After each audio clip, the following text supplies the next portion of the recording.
Example এখানে দেওয়া হয়েছে ফিগার 5.3 তে, যে ওরা আসলে এটা দেখানোর চেষ্টা করছে যে ওরা গ্রামারটাকে মেনটেইন করে কিভাবে একটা স্ট্রিং কে ওরা আসলে প্রসেস করতেছে বা কিভাবে একটা স্ট্রিং কে সে পার্সিং করতেছে।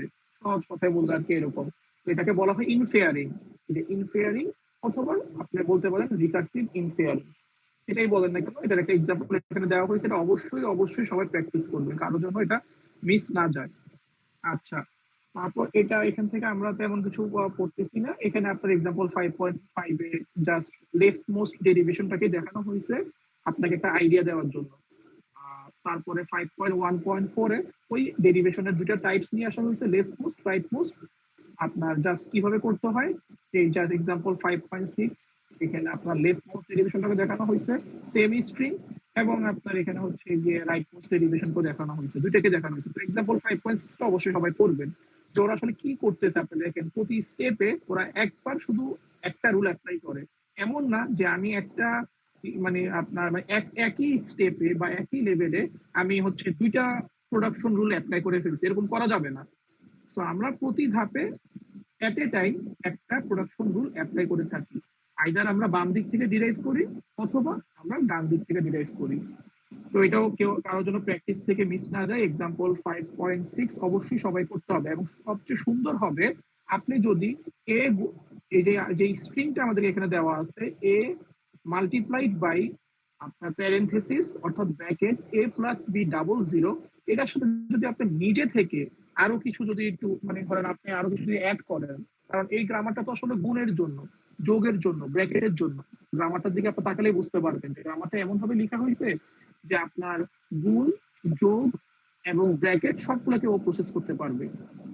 এবং আপনার ধরেন, এবং এখানে শুধুমাত্র টার্মিনাল বলতে শুধুমাত্র এ আসবে অথবা আপনার বি আসবে। মানে আমার এই গ্রামার, আপনি যদি গ্রামারটা আরেকবার দেখাই, দেখেন এই গ্রামারটা কিন্তু শুধুমাত্র স্মল এ আর স্মল বি কে চিনে, আর জিরো আর ওয়ান কে চিনে। তবে আপনার স্মল এ আর বি ওরা কিন্তু মানে এককভাবে বসতে পারবে, কিন্তু স্মল জিরো আর ওয়ান ওরা কিন্তু কখনোই এককভাবে বসতে পারবে না। ওদের সামনে আইদা মানে সব সময় এ অথবা বি কে থাকাই লাগবে, এবং ভাবে লেখা হয়েছে দেখেন। 5 আর 6 এক ধরনের, আর 9 আর 10 আরেক ধরনের আর কি। তো এটার ব্যাখ্যাটা আরো সুন্দর মতো যদি কেউ বুঝতে চান, তাহলে অবশ্যই আপনার এই যে এটা আমি মার্ক করে দিই। আমি এখন যে লাইনটা মার্ক করতেছি এটা হচ্ছে আপনার একটু পড়বেন,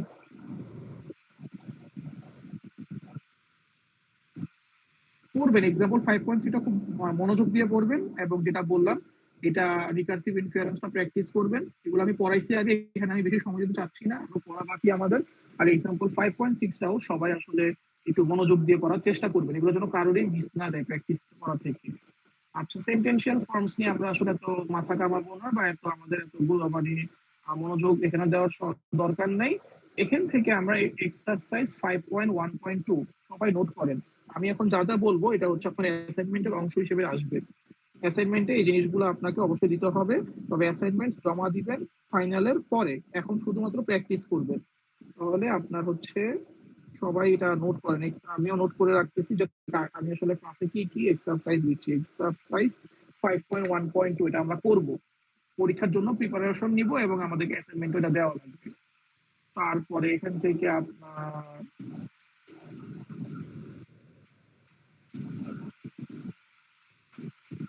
আচ্ছা, তারপর আপনার এখান থেকে পার্স ট্রি কি জিনিস এগুলো বুঝাইছি আমি, কনস্ট্রাক্টিং পার্স ট্রি এগুলো সব থিওরিটিক্যাল পড়াশোনা, কিভাবে পার্স ট্রি তৈরি করতে হয়, কিভাবে লিখতে হয়, এগুলো আমি পড়াইছি বুঝাইছি। এগুলো জাস্ট একটু একটু একবার রিডিং দিয়ে দিবেন কি আসলে পার্স ট্রিটা কিভাবে ড্রয়িং করা হচ্ছে। দেখা গেছে আপনাকে আসলে পার্স ট্রি ড্রয়িং করার জন্য আসছে, আপনি ড্রয়িং করতে পারতেছেন না, তো এটা যেন কারো মিস না হয়।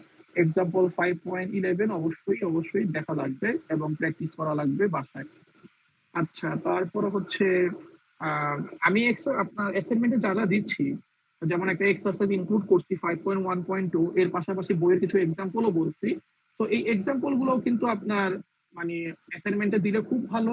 কেউ যদি আরো কিছু আপনার অ্যাড করেন অ্যাসাইনমেন্টে, তাও মোস্ট ওয়েলকাম। যে আপনি আসলে পরীক্ষার সময় প্রিপারেশন নিয়েছিলেন, রাফ করছিলেন, দেন ওই রাফ থেকে দেখে দেখে একটা ফ্রেশ খাতায় উঠাই ফেলছেন, ঠিক আছে, তো আপনি করতে পারেন। আচ্ছা, এখান থেকে আমি যা যা এখান থেকে আমাদের তেমন কিছু আর দেখার নাই। দেখা এখান থেকে আমরা তেমন কিছু মনে হয় না দেখবো।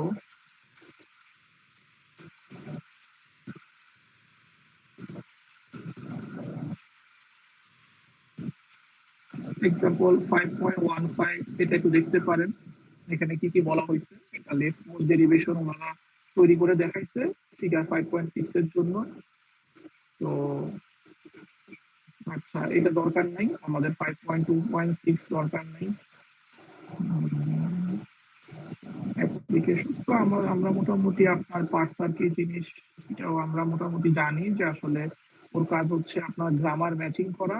পার্সিং এটাই করে যে আমি যে গ্রামারটা লিখছি, অর্থাৎ সাপোজ আমি গ্রামার লিখছি আপনার এ প্লাস বি দিয়ে, বাট ইউজার যখন ইনপুট দিছে তখন উনি দিয়ে ফেললো আপনার এ বি তারপরে প্লাস দিছে, প্লাসটা হওয়া উচিত ছিল মাঝে, সে দিয়ে ফেলছে শেষে। এই যে সে একটা ভুল করলো, এবং এটা যে আমার এই ভুলটা আমি কিভাবে মানে বুঝবে, আমার কম্পাইলার বা কম্পিউটার কিভাবে বুঝবে যে ও একটা ভুল করছে?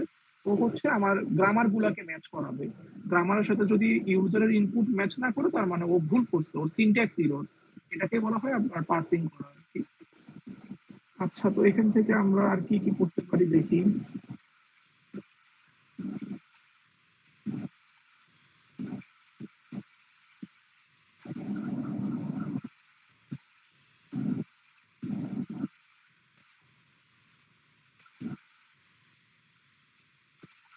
আচ্ছা হ্যাঁ, 5.4 যেটা আপনার অ্যাম্বিগুইটি বলতে আসলে আপনি কি বুঝেন? পরীক্ষা যদি আসে যে অ্যাম্বিগুয়াস গ্রামার বলতে কি বুঝো, অবশ্যই কিন্তু আপনাকে এই এটা পড়ে আসতে হবে যে অ্যাম্বিগুইটি বলতে কি বোঝায় বা অ্যাম্বিগুয়াস গ্রামার বলতে কি বোঝায়।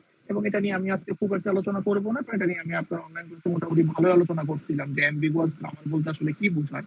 আর এই যে লেখা আছে একটা টার্ম ইনহিয়ারেন্টলি অ্যাম্বিগুয়াস, তো এটাও কিন্তু আপনাদেরকে অবশ্যই কিন্তু করতে হবে। ইনহেরেন্টলি অ্যাম্বিগুইটি বলতে কি বোঝায়, যে আপনি যতভাবে আসলে গ্রামার লেখেন না কেন, সেখানে মানে গ্রামার, মানে আমি প্রথমে একটা গ্রামার লিখলাম, তারপর এটা হচ্ছে একটু মডিফাই করে আরো 3-4টা ভার্সন বের করছি, বাট কোনোভাবেই আসলে অ্যাম্বিগুইটি যাচ্ছে না ওই গ্রামার থেকে। তখন আপনি বলবেন যে ওই গ্রামারটা হচ্ছে আপনার ইনহেরেন্টলি অ্যাম্বিগুয়াস। এটা আমি আপনাদের থিওরি দিয়ে দিলাম, আপনি এবার হচ্ছে বই থেকে একদম ওরা কিভাবে লিখছে একটা আইডিয়া নিয়ে নিবেন। এখানে ওরা আপনার মোটামুটি এই অ্যাম্বিগুয়াস গ্রামার, এটা খুব মনোযোগ দিয়ে খুব ভালো করে পড়তে হবে আপনার। অ্যাম্বিগুয়াস গ্রামার বলতে কি বোঝায়, আর হচ্ছে আমরা কি করতে পারি এগুলো একটু দেখবেন। এই যে ফিগার 5.1 এটা অবশ্যই দেখে আসতে হবে সবাইকে। ফিগার 5.1 এটা আসলে ওরা কিভাবে এই ফিগার 5.1 পয়েন্টটা জেনারেট করছে। তো আচ্ছা, রিমুভিং অ্যাম্বিগুইটি ফ্রম গ্রামার্স, এটা আমরা আসলে আমাদের প্রায়োরিটি লিস্টে সবার শেষে রাখবো।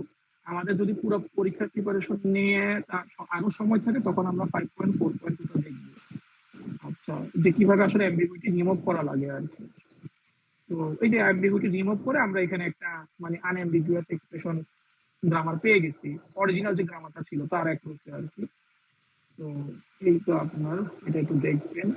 আচ্ছা, এগুলো আমাদের দরকার নাই। আর হ্যাঁ, এই যে 5.4.4 আপনার ইনহেরেন্ট অ্যাম্বিগুইটি, যেটা আমি একটু আগে আলোচনা করছিলাম, ওইটাও হচ্ছে কি আপনার আর দেখবেন। আচ্ছা, আপনাদের কি মেসেজ দিচ্ছে একটু দেখি।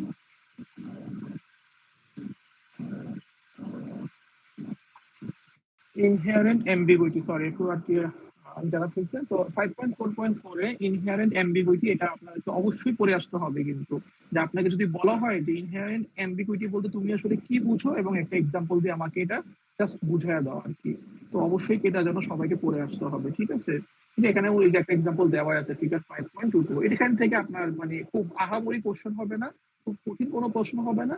জাস্ট এতটুকু আপনার কাছে জানতে চাওয়া হবে যে ইনহেয়ারেন্ট অ্যাম্বিগুইটি যদি আসে প্রশ্নে, তখন এটাই আসবে যে ইনহেয়ারেন্ট অ্যাম্বিগুইটি বলতে কি বুঝো এবং একটা এক্সাম্পল দিয়ে জিনিসটা জাস্ট বুঝিয়ে দাও। তো সিম্পলি আপনি যে এটা একটা ডেফিনেশন টাইপ কথাবার্তা লিখবেন, ডেফিনেশন টাইপ যেন একদম ঠিক হয়। দেখা গেছে আপনার কাছে চাওয়া হয়েছে ইনহেরেন্ট অ্যাম্বিগুইটি, আপনি অন্য কিছু ডেফিনেশন দিয়ে বসলেন, তখন তো আমি নাম্বার দিতে পারবো না।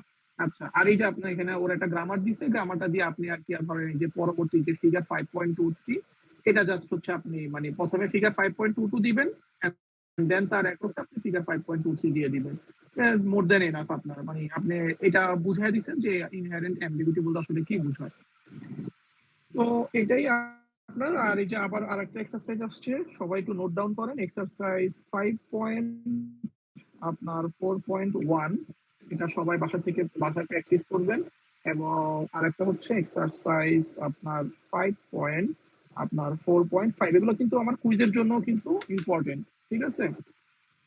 দেন হচ্ছে এক্সারসাইজ 5.4.6, এক্সারসাইজ স্যার এটা কথা বলতে রাখছিলাম। 5.4.6 না সরি 5.4.7। জি কে বলেন একটু। স্যার ফেস ট্রি আঁকানোর সময় তো স্যার কোনো মানে শুধুমাত্র ফেস ট্রি পার্স আঁকালে tree. Parse tree sorry parse tree আঁকানোর সময় তো মানে মানে শুধু আঁকাইলে হয়ে যায় নাকি ওইটা লেফট মানে সিকোয়েন্স বা রাইট সিকোয়েন্স না এরকম না, কোনো ইয়ে আছে? আপনার পার্স ট্রি ড্রয়িং করার অবশ্যই নিয়ম আছে। শুধু মানে আপনি র্যান্ডমলি আঁকলে হবে না, এটা অবশ্যই একটা আপনার মানে একটা আপনার প্রসিডিউর ফলো করে। তো এটা আমি যখন পড়াইছিলাম অনলাইন ক্লাসে তখন কিন্তু বলছিলাম যে পার্সটি আসলে কিভাবে ড্রয়িং করা লাগে। আর সেটাও যদি আপনি ধরেন কোনো কারণে সামহাও ইগনোর করে যান, তাও কিন্তু আপনার হচ্ছে গিয়ে বইতে আপনি যদি ওই পার্সট্রি এর চ্যাপ্টারটা একটু সময় নিয়ে পড়েন, খুব বড় না, অল্প একটু লেখা আছে ওইখানে, ওইটা পড়লে আপনি একটা আইডিয়া পেয়ে যাবেন। ঠিক আছে। আর ইউটিউবেও আপনার হচ্ছে গিয়ে ভিডিও অ্যাভেলেবেল যে পার্সট্রি আসলে কিভাবে আপনার মানে ড্রয়িং করতে হয়। এটা মানে কোনো র্যান্ডমলি তৈরি করলে হবে না। আর এক্সাম্পল 5.4.7 এটাও সবাই অবশ্যই প্র্যাকটিস করবেন, কারো জন্য এটা মিস না যায়। এক্সাম্পল 5.4.7, আর এইটার কথা বললাম। আর আরেকটা কথা বলছিলাম আপনার, এক্সাম্পল কেউ যদি কোনোটা নাও পারেন তাও এক্সারসাইজ 5.4.1, 5.4.1 এবং 5.4.7, আর হচ্ছে 5.4.5। হ্যাঁ, এগুলা অবশ্যই প্র্যাকটিস করে যাবেন। এটা কোনোভাবেই এই তিনটা এক্সারসাইজ যেটা দিলাম, এই তিনটা এক্সারসাইজ যেন কারো মিস না হয়। ঠিক আছে, কুইজ যদি ভালো করতে চান এবং অ্যাসাইনমেন্ট ভালো হইতে যদি চায়। তারপর আমরা চলে আসবো আপনার চ্যাপ্টার 6 পুশ ডাউন অটোমাটাতে। তো এখন পর্যন্ত আমরা মোটামুটি যা যা পড়ছি, বা আমি আজকের পড়া আমাদের আসলে চ্যাপ্টার 6 থেকে শুরু হবে, পুশ ডাউন অটোমাটা থেকে। ঠিক আছে, এটা হচ্ছে আমাদের আজকের পড়া এবং নতুন পড়া, আমরা এগুলো আগে কখনো পড়ি নাই। তো এটা শুরু করার আগে আমি চাচ্ছি, যেহেতু আমরা মোটামুটি 1 ঘন্টা বা আপনার 1 ঘন্টার কাছাকাছি সময় পার করছি, আমি চাই সবাই একটু 10 মিনিটের ব্রেক নেন, সবাই একটু রিফ্রেশ হন, তারপর 10 মিনিট। জি স্যার। স্যার ঠিক আছে, আমাদের তাহলে আমাদের মিটিংটা আমরা শেষ না করি, মিটিংটা হচ্ছে 11:37 বাজতেছে, আমরা আবার আপনার 11:45 শুরু করবো। স্যার আছে নাকি 6 কি লাস্ট চ্যাপ্টার? আচ্ছা, আপনাদের চ্যাপ্টার 6 আছে, চ্যাপ্টার 7ও আছে। হ্যাঁ, তবে এর মানে এই না যে পুরো চ্যাপ্টারে সবকিছু আছে। 6 থেকে কোনটা কোনটা আছে এবং 7 থেকে কোনটা কোনটা আছে এটা আমি আজকে বলে দিব। আর আপনার 8 এর ইন্ট্রোডাক্টরি পার্টটা আছে, মানে 8 এর হচ্ছে আপনার চ্যাপ্টার 8 যেটা, এটা সম্ভবত টিউরিং মেশিন। সো টিউরিং মেশিনের জাস্ট আপনার আর কি একটা আইডিয়া, মানে কনসেপ্ট, আপনার ইন্ট্রোডাকশন টাইপ বা আপনার ডেফিনেশন টাইপ এতটুকু করলেই আপনাকে জানতে হবে। মানে আমাদের সব পড়া আমরা যা পড়ছি, এই সবগুলো পড়া আসলে মানে একটা জায়গায় এসে সেন্টার হয়েছে বা একজনকে আসলে ইন্ডিকেট করতেছে, ওটা হচ্ছে টিউরিং মেশিন। প্রতিটা কনসেপ্ট যখন আমরা মার্চ করব তখন একটা টিউরিং মেশিন তৈরি হবে। আর টিউরিং মেশিনের উপর বেস করে আজকের কম্পিউটার গুলো তৈরি হয়েছে। সো টিউরিং মেশিন যে কাজ করতে পারবে পৃথিবীর সকল কম্পিউটার সে কাজ করতে পারবে। আর টিউরিং মেশিন যে কাজ করতে পারবে না পৃথিবীর কোনো কম্পিউটারই সে কাজ করতে পারবে। এই জন্য আমরা টিউরিং মেশিনটা আসলে কি, এটার কনসেপ্ট কি, একটু হালকা পাতলা আমরা পড়াশোনা করবো, খুব ডিটেলসে আমরা ভিতরে যাবো না। বুঝতে পারছি। জি স্যার। স্যার আর আমাদের কয়টা আমি চেষ্টা, আমার ইচ্ছা আছে আমি আজকের মধ্যে শেষ করে দিব। দেন আমি নেক্সট উইকে 2টা কুইজ নিব আর একটা রিভিউ ক্লাস নিব। এইটাই, এর মাধ্যমে আপনাদের সাথে আমার আর কি পড়াশোনাও শেষ হবে এবং এই কোর্সের সমাপ্তি ঘটবে। Okay sir. জি স্যার। ঠিক আছে, আমরা তাহলে 11:45-এ আবার শুরু করবো, 45-48-এর দিকে। সবাই একটু রিফ্রেশ হয়ে নিই। একটু স্যার মিডের কোয়েশ্চেনের মতোই হবে, মানে ওই রকম। এবার আশা করা যাচ্ছে ফাইনালের কোশ্চেন অনেক বেটার হবে। আপনার টাইমের কথা চিন্তা করে এবং মার্ক ডিস্ট্রিবিউশনের কথা চিন্তা করে মোটামুটি সবগুলা বিষয়কে আসলে কনসিডারেশন আনা হয়েছে। আপনি আশা করতে পারেন যে একটু তো চ্যালেঞ্জ নিতেই হবে। আপনি ফুল অ্যান্সার করতে গেলে আপনাকে অবশ্যই টাইমের বিষয়টা মাথায় রাখা লাগবে এবং খুব দ্রুত হাতের লেখা লিখতে হবে আর কি।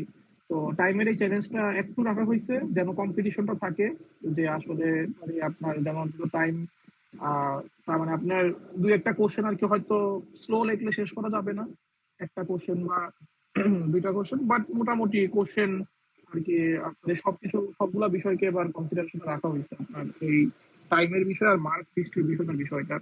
আপনার দেখা গেছে অনেক বড় কোশ্চেনের জন্য মার্কসটাও অনেক বড়, ছোট কোশ্চেনের জন্য মার্কসটাও আর কি কম, অল্প। তো তো এই আর কি। আর কোনো কোশ্চেন কারো আছে কি? না থাকলে আমি পড়ার দিকে গেলাম, কেমন?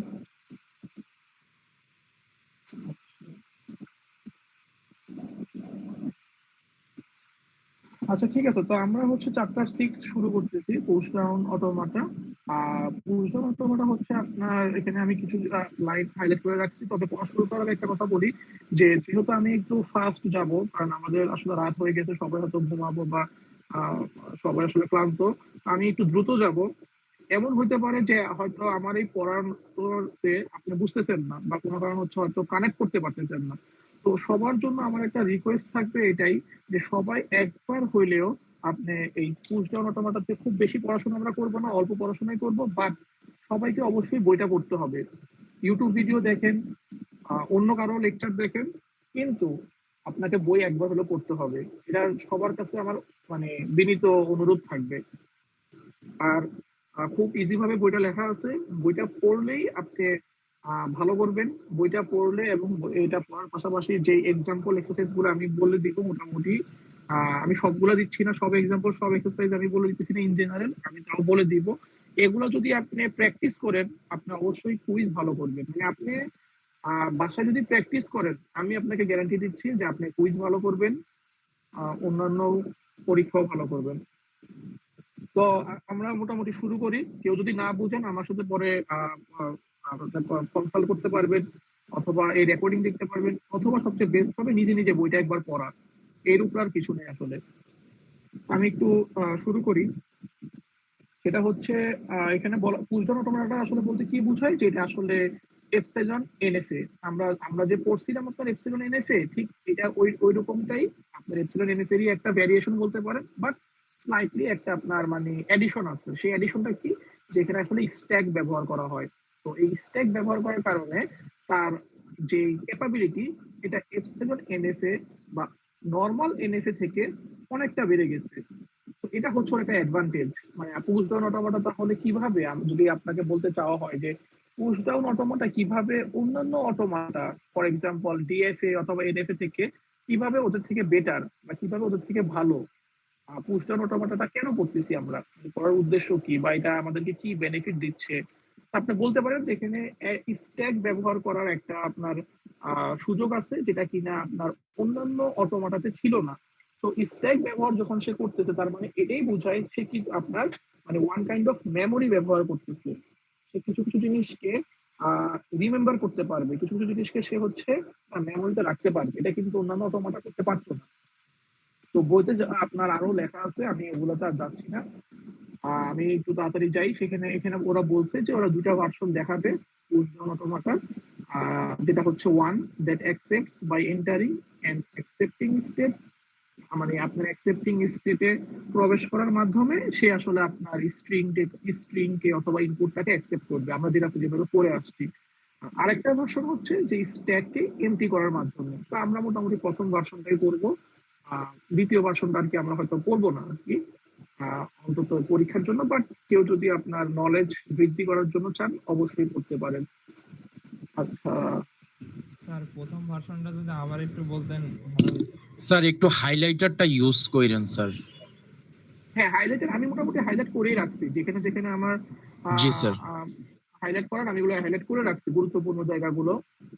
মানে মানে ওরা আসলে এখানে আর কি, এটা তো ধরেন আপনার ইন্ট্রোডাকশন, তো এখানে ইন্ট্রোডাকশন ও বলে রাখছে আর কি, ওই চ্যাপ্টারের মধ্যে আসলে কি কি পড়ানো হবে। তো ও এখানে বলছে যে পোস্ট অটোমেটেড দুইটা ভার্সন আছে। প্রথমটা হচ্ছে মানে আপনার এনএফএ ডিএফএ তে আমরা যেরকম ধরেন কি, আমরা কখন কনক্লুশনটা আনতাম যে একটা স্ট্রিং অ্যাকসেপ্টেবল নাকি নন অ্যাকসেপ্টেবল। যখন আমরা অ্যাকসেপ্টিং স্টেটে মানে অবস্থান করতাম, তখন আমরা বলতাম যে হ্যাঁ, আমার ইনপুটটাকেও প্রসেস করা শেষ, এবং আমি আমার এনএফএ ডিএফ এর ফাইনাল স্টেট যেটা বা অ্যাকসেপ্টিং স্টেট যেটা, সেখানেই অবস্থান করতেছি।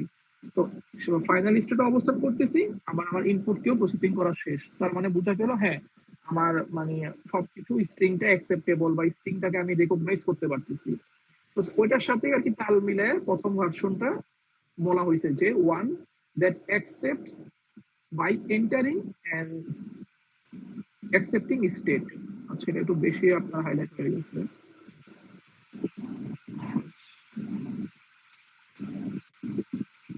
তো ওইটাও বলে দিচ্ছে যে ফাইনাইট অটোমেটার মতনই আর কি পছন্দ। তো আমরা এটাই দেখবো, আমরা যেটা সাথে ফ্যামিলিয়ার সেটাই দেখবো। জাস্ট এখানে পার্থক্য হচ্ছে এটাই, যেটা একটা এপসিলন এনএফএ উইথ বা অ্যাডিশন অফ এ স্ট্যাক। এখানে একটি স্ট্যাক ব্যবহার করা হবে। তো এটা কিভাবে ব্যবহার করা হচ্ছে, কেমনে করা হচ্ছে, সেটা নিয়ে এই চ্যাপ্টারের পড়াশোনা।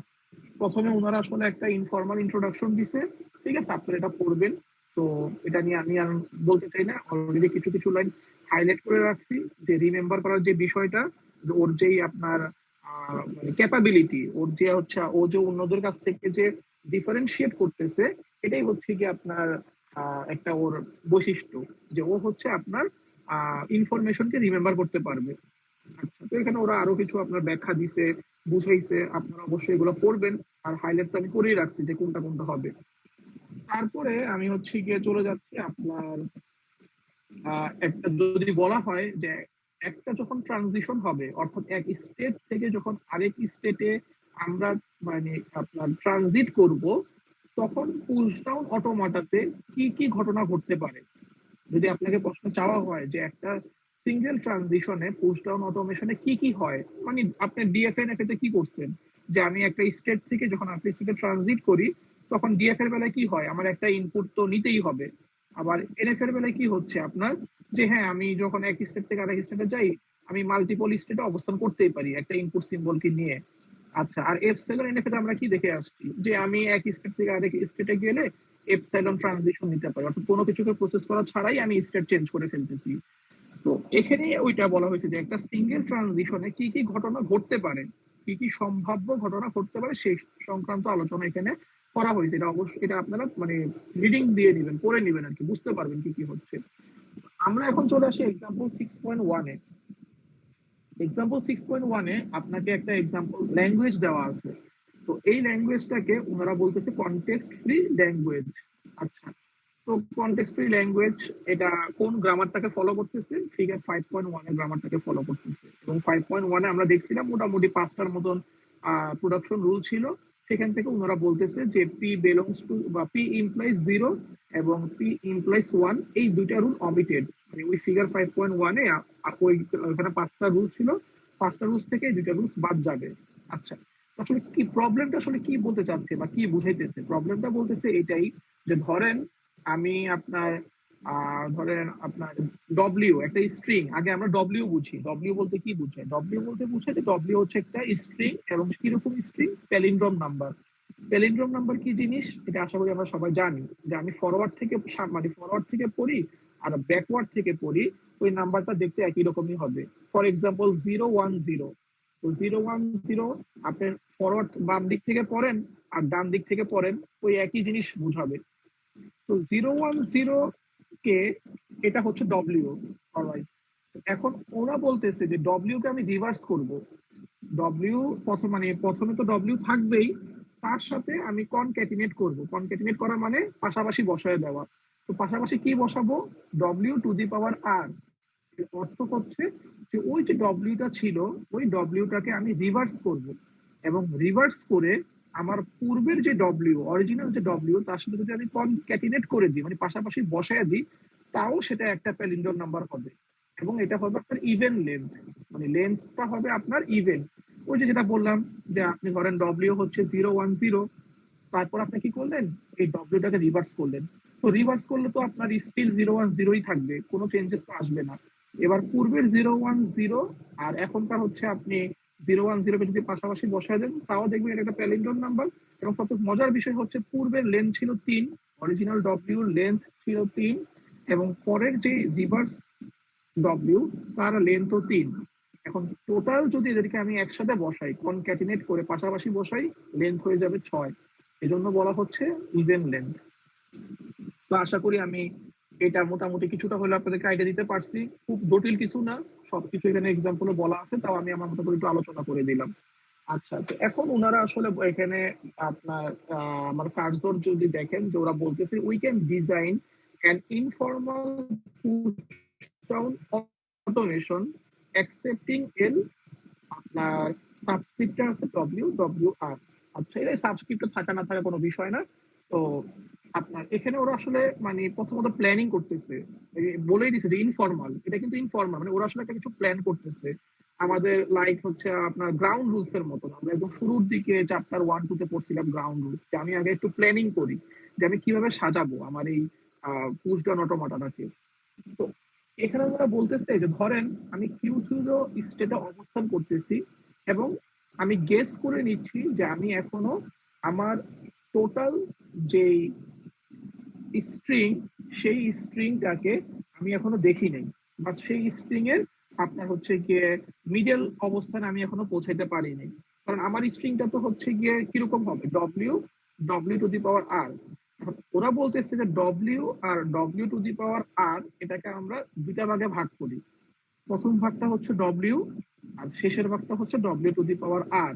মানে আমরা আমাদের কাছে যে ইনপুট গুলো আসবে, আমরা একটা সিস্টেম ডেভেলপ করতেছি, সিস্টেমের কাজ হচ্ছে যে W R W to the power R এদেরকে পাশাপাশি বসায় যে ইভেন্ট লেন্থ প্যালিন্ড্রম হচ্ছে, এই ইভেন্ট লেন্থ প্যালিন্ড্রম ইউজার যদি ঠিকঠাক মতন ইনপুট দেয় তাহলে আমার সিস্টেম রিকগনাইজ করতে পারবে।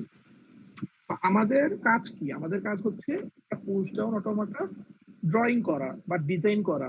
তো আমরা মাথায় কি কি রাখবো, আমরা মাথায় রাখবো যে ইউজার একটা ইনপুট দিবে এবং সেই ইনপুটটা হবে ইভেন্ট লেন্থ, সাথে ইভেন্ট লেন্থ প্যালিন্ড্রোম নাম্বার। আর even length palindrome number user যদি ঠিকঠাক মতন দেয় তাহলে আমাদের সিস্টেম যেন রেকগনাইজ করতে পারে। এই যে রেকগনাইজ করতে যেন পারে সেজন্য আমরা আসলে আপনার কয়েকটা প্ল্যানিং করতেছি। ধরেন ইউজার আপনার দিল কি 010 আবার 010। তো ধরেন আমরা অ্যাজিউম করে নিব যে 010 আর হচ্ছে পরবর্তী যে 010 যেটা কিনা রিভার্সাল হয়ে আসছে, আমরা যেটাকে মানে মাঝামাঝি অংশে ভাগ করি। তো মাঝামাঝি অংশে ভাগ করলে কি হবে, হাতের বাম দিকে থাকবে 010 আর মনে মনে যদি আমি একটা সরল রেখা টানি ভার্টিক্যাল লাইন, তাহলে ভার্টিক্যাল লাইনের বাম দিকে থাকবে 010 আর ভার্টিক্যাল লাইনের ডান দিকে থাকবে 010। তো এখন আমি যে কাজটা করব আসলে, স্যার আপনি কি কিছু আঁকতেছেন? না আমি আঁকতেছি না, জাস্ট আপনাদেরকে আর কি এখন আঁকতে গেলে অনেক কষ্ট হবে ভাই, জাস্ট আপনাদেরকে আর কি মানে একটা ইমাজিনেশন দিচ্ছি। তো কারণ আপনি স্যার জাস্ট আপনি আমার, বলতেছেন বইয়ের সাথে আমি মিলায় তাকায় আছি, কিন্তু না স্যার বই আমি বই ক্যাচ করতে বলতেছি না, পারতেছি না স্যার। হ্যাঁ বই বলতেছি না, আপনি ইমাজিন করেন অথবা খাতায় আপনি লিখেন, ঠিক আছে? যেটা বলতেছি সেটা খাতায় লিখলেই বুঝতে পারবেন। ধরেন ইউজার আপনাকে ইনপুট দিল 010, দেন দিল হচ্ছে আবার 010 এর সাথে একদম পাশাপাশি দিল আপনার 010। তো আপনি যদি দেখেন পুরো স্ট্রিংটা দেখতে এরকম, খাতায় যদি লেখেন 010 তারপর আবার আসছে 010। এখন এটাকে আপনি সামনের দিক থেকে পড়েন আর মানে বাম দিক থেকে পড়েন আর ডান দিক থেকে পড়েন, যেভাবেই পড়েন না কেন এটা ওই একই নাম্বার রিপ্রেজেন্ট করবে। সো আমরা বলতে পারি এটা একটা palindrome number. At the same time আমরা এটাও বলতে পারি যে এটা হচ্ছে আপনার ইভেন্ট লেন্থ। তার মানে বোঝা গেল ইউজার কোনো ভুল করে নাই, ইউজার ঠিকঠাক মতনই ইনপুটটা দিচ্ছে। এখন এইটাকে আমাদের সিস্টেম দিয়ে অর্থাৎ পুশ ডাউন অটোমেটা দিয়ে রেকগনাইজ করতে হবে। তার জন্য আমাদের একটা পুশ ডাউন অটোমেটা ডিজাইন করতে হবে বা ডায়াগ্রাম ড্রয়িং করতে হবে। তো এখন এটা করার জন্য আমরা একটু প্ল্যানিং করতেছি। সেই প্ল্যানিংটা হচ্ছে যে যেহেতু লেন্থ 6, তাই আমি হচ্ছে মাঝামাঝি যদি ভাগ করি একটা ভার্টিক্যাল লাইন ড্র করি মনে মনে। মানে আমি জাস্ট আপনাদেরকে বোঝানোর জন্য বলতেছি ভার্টিক্যাল লাইন, এরকম কিছু আর কি থিওরিতে নাই। ড্রয়িং করি তখন আপনি দেখবেন যে ভার্টিক্যাল লাইনের বাম পাশে আছে 010, আমার ভার্টিক্যাল লাইনের ডান পাশে আছে 010। তো এখন আমি যেটা করব যে আমি আমার সর্ব বামের মানে একদম হাতের বামের যেই 010 এটা হচ্ছে আসলে অরিজিনাল ডব্লিউ, আর ভার্টিক্যাল লাইনের ডান পাশে যে 010 এটা আসলে হচ্ছে ডব্লিউ টু দি পাওয়ার আর। আমি এখন একটা সিস্টেম ডিজাইন করতেছি এরকম, যেহেতু আমার কাছে স্ট্যাক আছে, পুশ ডাউন অটোমেটাতে স্ট্যাক ব্যবহার করা হয়েছে। সো স্ট্যাক ব্যবহার করার কারণে আমি আপনার, আচ্ছা আমি একটু দেখি ড্রয়িং করা যায় কিনা।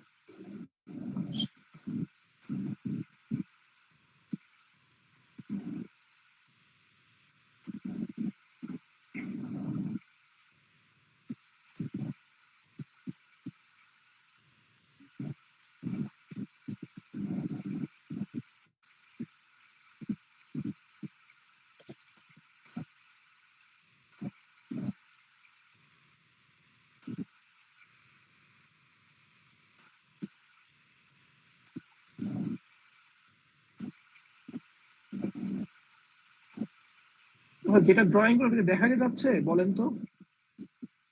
জি স্যার দেখা যাচ্ছে। আচ্ছা ওকে ফাইন। তো ধরেন আমি এটাকে যদি দুই ভাগে ভাগ করি এরকম, তাহলে প্রথম যে অংশটা এটা তো হচ্ছে ডব্লিউ থেকে আসছে ভার্টিক্যাল লাইনের বাম পাশে, আর ভার্টিক্যাল লাইনের ডান পাশের যে অংশটা এটা তো আসছে আপনার ওই যে ডব্লিউ টু দি পাওয়ার আর থেকে। এতটুকু কি বোঝা গেছে? যে কেউ একজন জি বলেন স্যার। তো।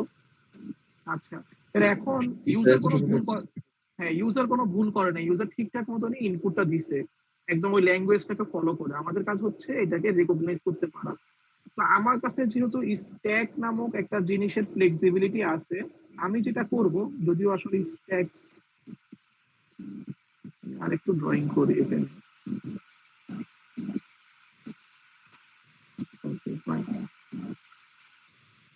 স্ট্যাক দেখতে সাধারণত কিরকম হয় আপনার? স্ট্যাক দেখতে হয় এরকম যে আপনার এরকম কয়েকটা হচ্ছে মানে উপরে উপরে হ্যাঁ, রাখলে নিচের দিকের বক্সটা আসলে ফিল আপ থাকে, কিন্তু উপরের দিকের আপনার হচ্ছে গিয়ে অংশটা খোলা থাকে আর কি। ধরেন একটা মানে আপনার বোতলের মতন, যার নিচের দিকেটা ফিল আপ বাট উপরের ধরেন ক্যাপটাকে খুলে ফেলছি আমরা। তো আমি যেটা করব, আপনার প্রথম যে জিরোটা আছে এই জিরোকে নিয়ে আমি হচ্ছে আসলে স্ট্যাকের এই জায়গাতে রাখলাম ফর এক্সাম্পল। তো তারপরে হচ্ছে গিয়ে ওয়ানটাকে নিয়ে আমি আপনার এই ঘরে রাখলাম, মানে জিরো এর ঠিক উপরের ঘরে। আর তারপরের জিরোটাকে নিয়ে আমি ধরেন রাখলাম যে এই ঘরে। এটা কি বোঝা গেছে এতটুকু? জি স্যার।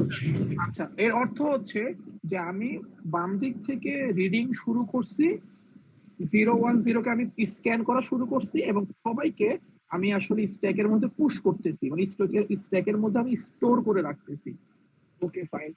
স্টোর করে রাখার পরে আমি ধরে নিলাম যে আচ্ছা আমার এই পুরো ইনপুটের, আমি অ্যাজিউম করে নিলাম যে আমার এই ইনপুটের মিডল পজিশনে মানে মাঝামাঝি পজিশনে আমি চলে আসছি। এই অ্যাজিউমটা, আমার এই গেসিংটা ভুলও হইতে পারে। তো আপাতত ধরে নিলাম যে আমি সঠিক, আমার গেসিংটা সঠিক। তো যদি আমার গেসিংটা সঠিক হয়ে থাকে যে আমি আমার পুরো ইনপুট স্ট্রিং এর মাঝামাঝি জায়গায় চলে আসছি, অর্থাৎ ভার্টিক্যাল লাইনের মধ্যে চলে আসছি, তাহলে এখন আমার কাজ কি হবে? এখন আমার কাজ হবে ওই যে স্ট্যাকের টপ পজিশনে যে ছিল তাকে পপ করে। পপ করা মানে হচ্ছে স্ট্যাক থেকে তুলে নিয়ে আসাই। তাহলে এখন আমি করব যে এই জায়গাটা থেকে, আচ্ছা এটা এখানে আসার আগে আমি একটু এখানে বুঝাই, তো সমস্যা নেই, আপনার যতটুকু লিখছি লিখছি। তো এই জায়গাতে আসার পূর্বে যেহেতু আমি এখন আমার আপনার ধরেন আমি যে জায়গাটা থেকে ড্রয়িং করা শুরু করতেছি, সবাই একটু দেখেন, এটাকে অন্য কালি দিয়ে লিখি, দ্বারা কালারটা চেঞ্জ করে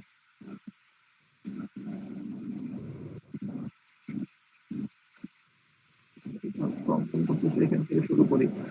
যেহেতু আমার আপনার মানে হাতের বাম দিক থেকে এই জিরোটা স্ট্যাকের টপ পজিশনে অবস্থান করতেছে, তো স্ট্যাক যেটা করে টপ পজিশন থেকে সবসময় সে পপ করে।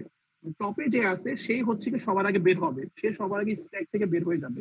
তাহলে এখন আমি যেহেতু অ্যাজিউম করে নিছি আমি মাঝামাঝি পজিশনে অবস্থান করতেছি, তো এখন আমার কাজ হচ্ছে পপ করা, মানে স্ট্যাক থেকে তাদেরকে তুলে নিয়ে আসা, বের করে নিয়ে আসা।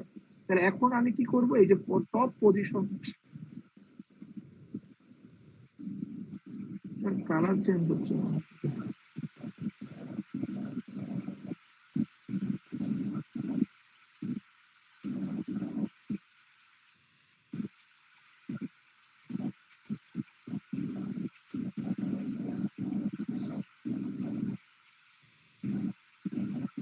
স্যার আপনি করান স্যার, ওই কালার চেঞ্জের আহামরি দরকার হবে না। না, কালারটা চেঞ্জ করলে ধরেন আপনাদের একটু সুবিধা হইতো, যে আসলে মানে কিভাবে এই জিনিসটা বের করে আনা হচ্ছে, এটা রীতিমতো চেঞ্জই করতে পারতেছি না কালারটা। আচ্ছা যাই হোক, আপনার এখন যেহেতু এটা নিয়ে সময় নষ্ট করা ঠিক হবে না, যদিও চেষ্টা করতেছি প্রতিনিয়তই।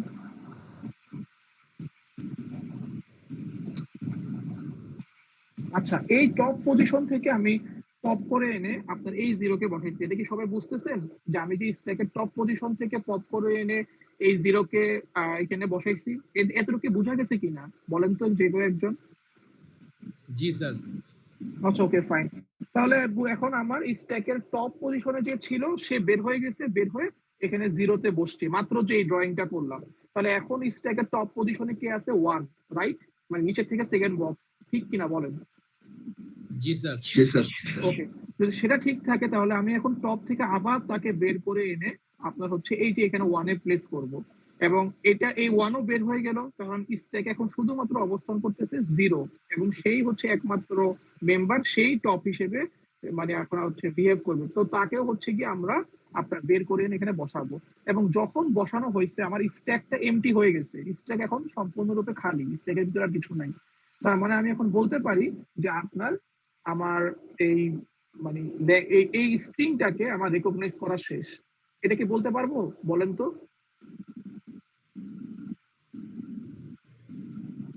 স্যার লাস্ট বলতে আরেকবার একটু বলবেন। মানে যেহেতু আমি তিনটাকে পপ করলাম।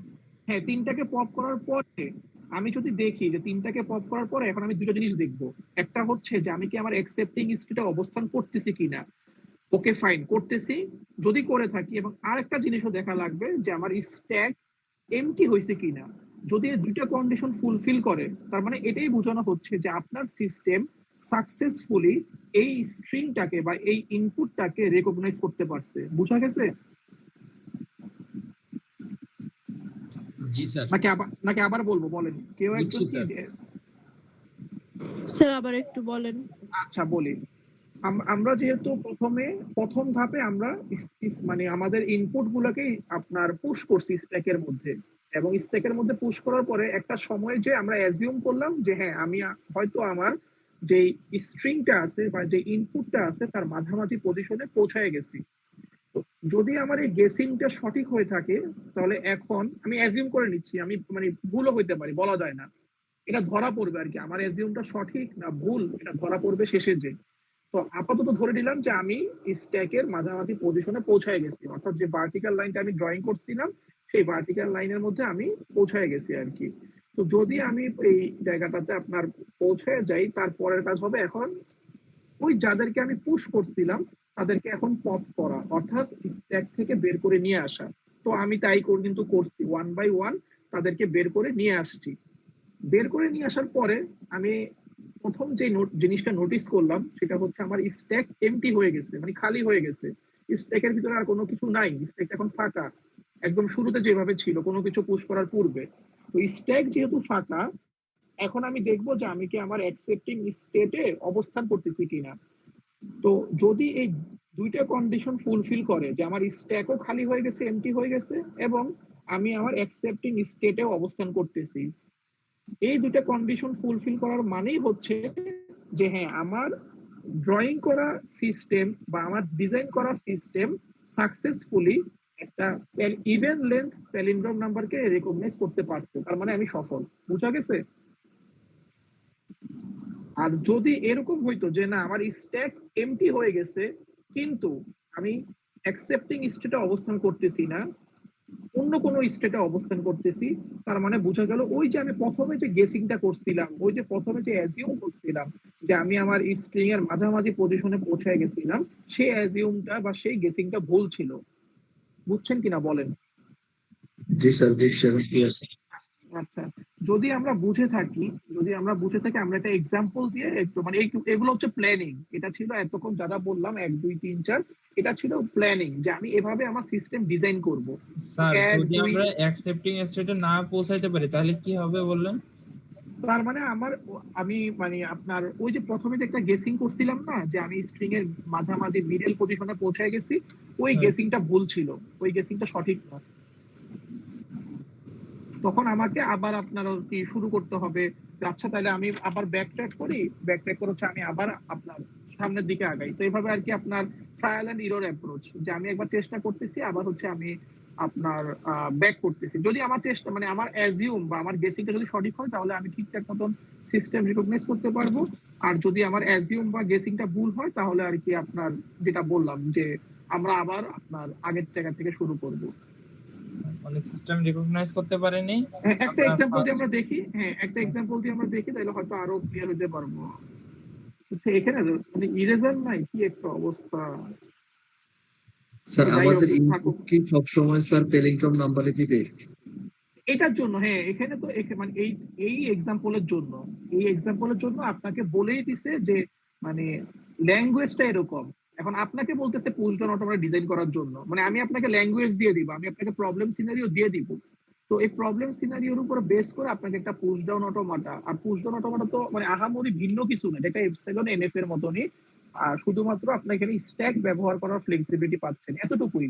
মানে আর অন্য কিছু না, কিন্তু পুশ ডাউন অটোমাটা নাম ভিন্ন, কিন্তু এটা কিন্তু এপসিলন এনএফ-এরই একটা মানে ভ্যারিয়েশন বা আপনার modification with the edition of stack. আপনি এখানে স্ট্যাক ব্যবহার করার একটা ফ্লেক্সিবিলিটি পাচ্ছেন, যেটা কিনা এপসিলন এনএফ তে পাইতেন না। এতটুকু, এর বেশি কোনো আর পার্থক্য নেই। বুঝাইতে পারছি বলেন? জি স্যার। নাকি মানে আপনি পড়লে ধীরে ধীরে পড়তে বুঝতে পারবেন, আপাতত মাত্র আমরা শুরু করছি। তো এখানে যেমন দেখেন আপনার 6.1.2 তে একটা ডেফিনেশন দেওয়া হয়েছে, ঠিক আছে? আপনাকে মানে এখানে একটা প্রবলেম সিনারিও দেওয়া হয়েছে, একটা ল্যাঙ্গুয়েজ দেওয়া হয়েছে, সেই ল্যাঙ্গুয়েজের উপরে বেস করে আপনাকে বলা হয়েছে যে আপনি এখন পুশ ডাউন অটোমেটা ডিজাইন করেন, মানে একটা ডায়াগ্রাম ড্রয়িং করেন। বুঝছেন? ডায়াগ্রাম ড্রয়িং করেন, একটা ট্রানজিশন ডায়াগ্রাম হইতে পারে, ট্রানজিশন ডায়াগ্রাম অথবা ট্রানজিশন টেবিল হইতে পারে। তো এগুলো কোনো বিষয় না, আপনি জাস্ট প্রবলেমটা কি সেটা আগে বুঝছি কিনা, তারপরে প্রবলেমটা আমি কিভাবে সলভ করতে পারি, তার জন্য আমি কিছু এখানে প্ল্যানিং করছি। এখন এই প্ল্যানিং এর উপরে বেস করে আমি একটা ডায়াগ্রাম বা একটা হচ্ছে আপনার মানে ট্রানজিশন ফাংশন ডিজাইন করব আর কি, বা টেবিল ডিজাইন করব। দেখেন ওয়ান বাই ওয়ান বুঝতে পারবেন। এখানে যেমন প্রবলেম ছিল, আলোচনা করছি, প্রবলেমের উপরে কিছু প্ল্যানিং আমরা প্ল্যান করছি, সেই প্ল্যানিং এর উপর বেস করে এখন আমরা চিত্র ড্রয়িং করব, দেখলেই বুঝতে পারবেন। এখানে তারা হচ্ছে ওই সংজ্ঞাটা দিয়েছে পুশ ডাউন অটোমেটা কি, একই জিনিস। এখানে আপনার কিউ থাকবে, আপনার সামেশন চিহ্ন থাকবে। নতুন করে যে জিনিসটা আসছে সেটা হচ্ছে, এটাকে সম্ভবত বলা হয় আপনার এই যে এই চিহ্নটার নাম আমি ভুলে গেছি, এগুলো কি বলা হয়? আচ্ছা যাক, এটার একটা নাম আছে আর কি, বিগ ডেল্টা না আপনার, অথবা বিগ গামা বলা হয় এটাকে আর কি। তো এটা হচ্ছে আপনার ডেল্টা, এটা কিউ 0 আগের মতনই। তো নতুন করে এখানে আসছে শুধুমাত্র আপনার হচ্ছে Z0, আর হচ্ছে আপনার ওই যে এই অপশন, নামটা ভুলে গেছি সিম্বলটার নামটা আর কি, যাই হোক।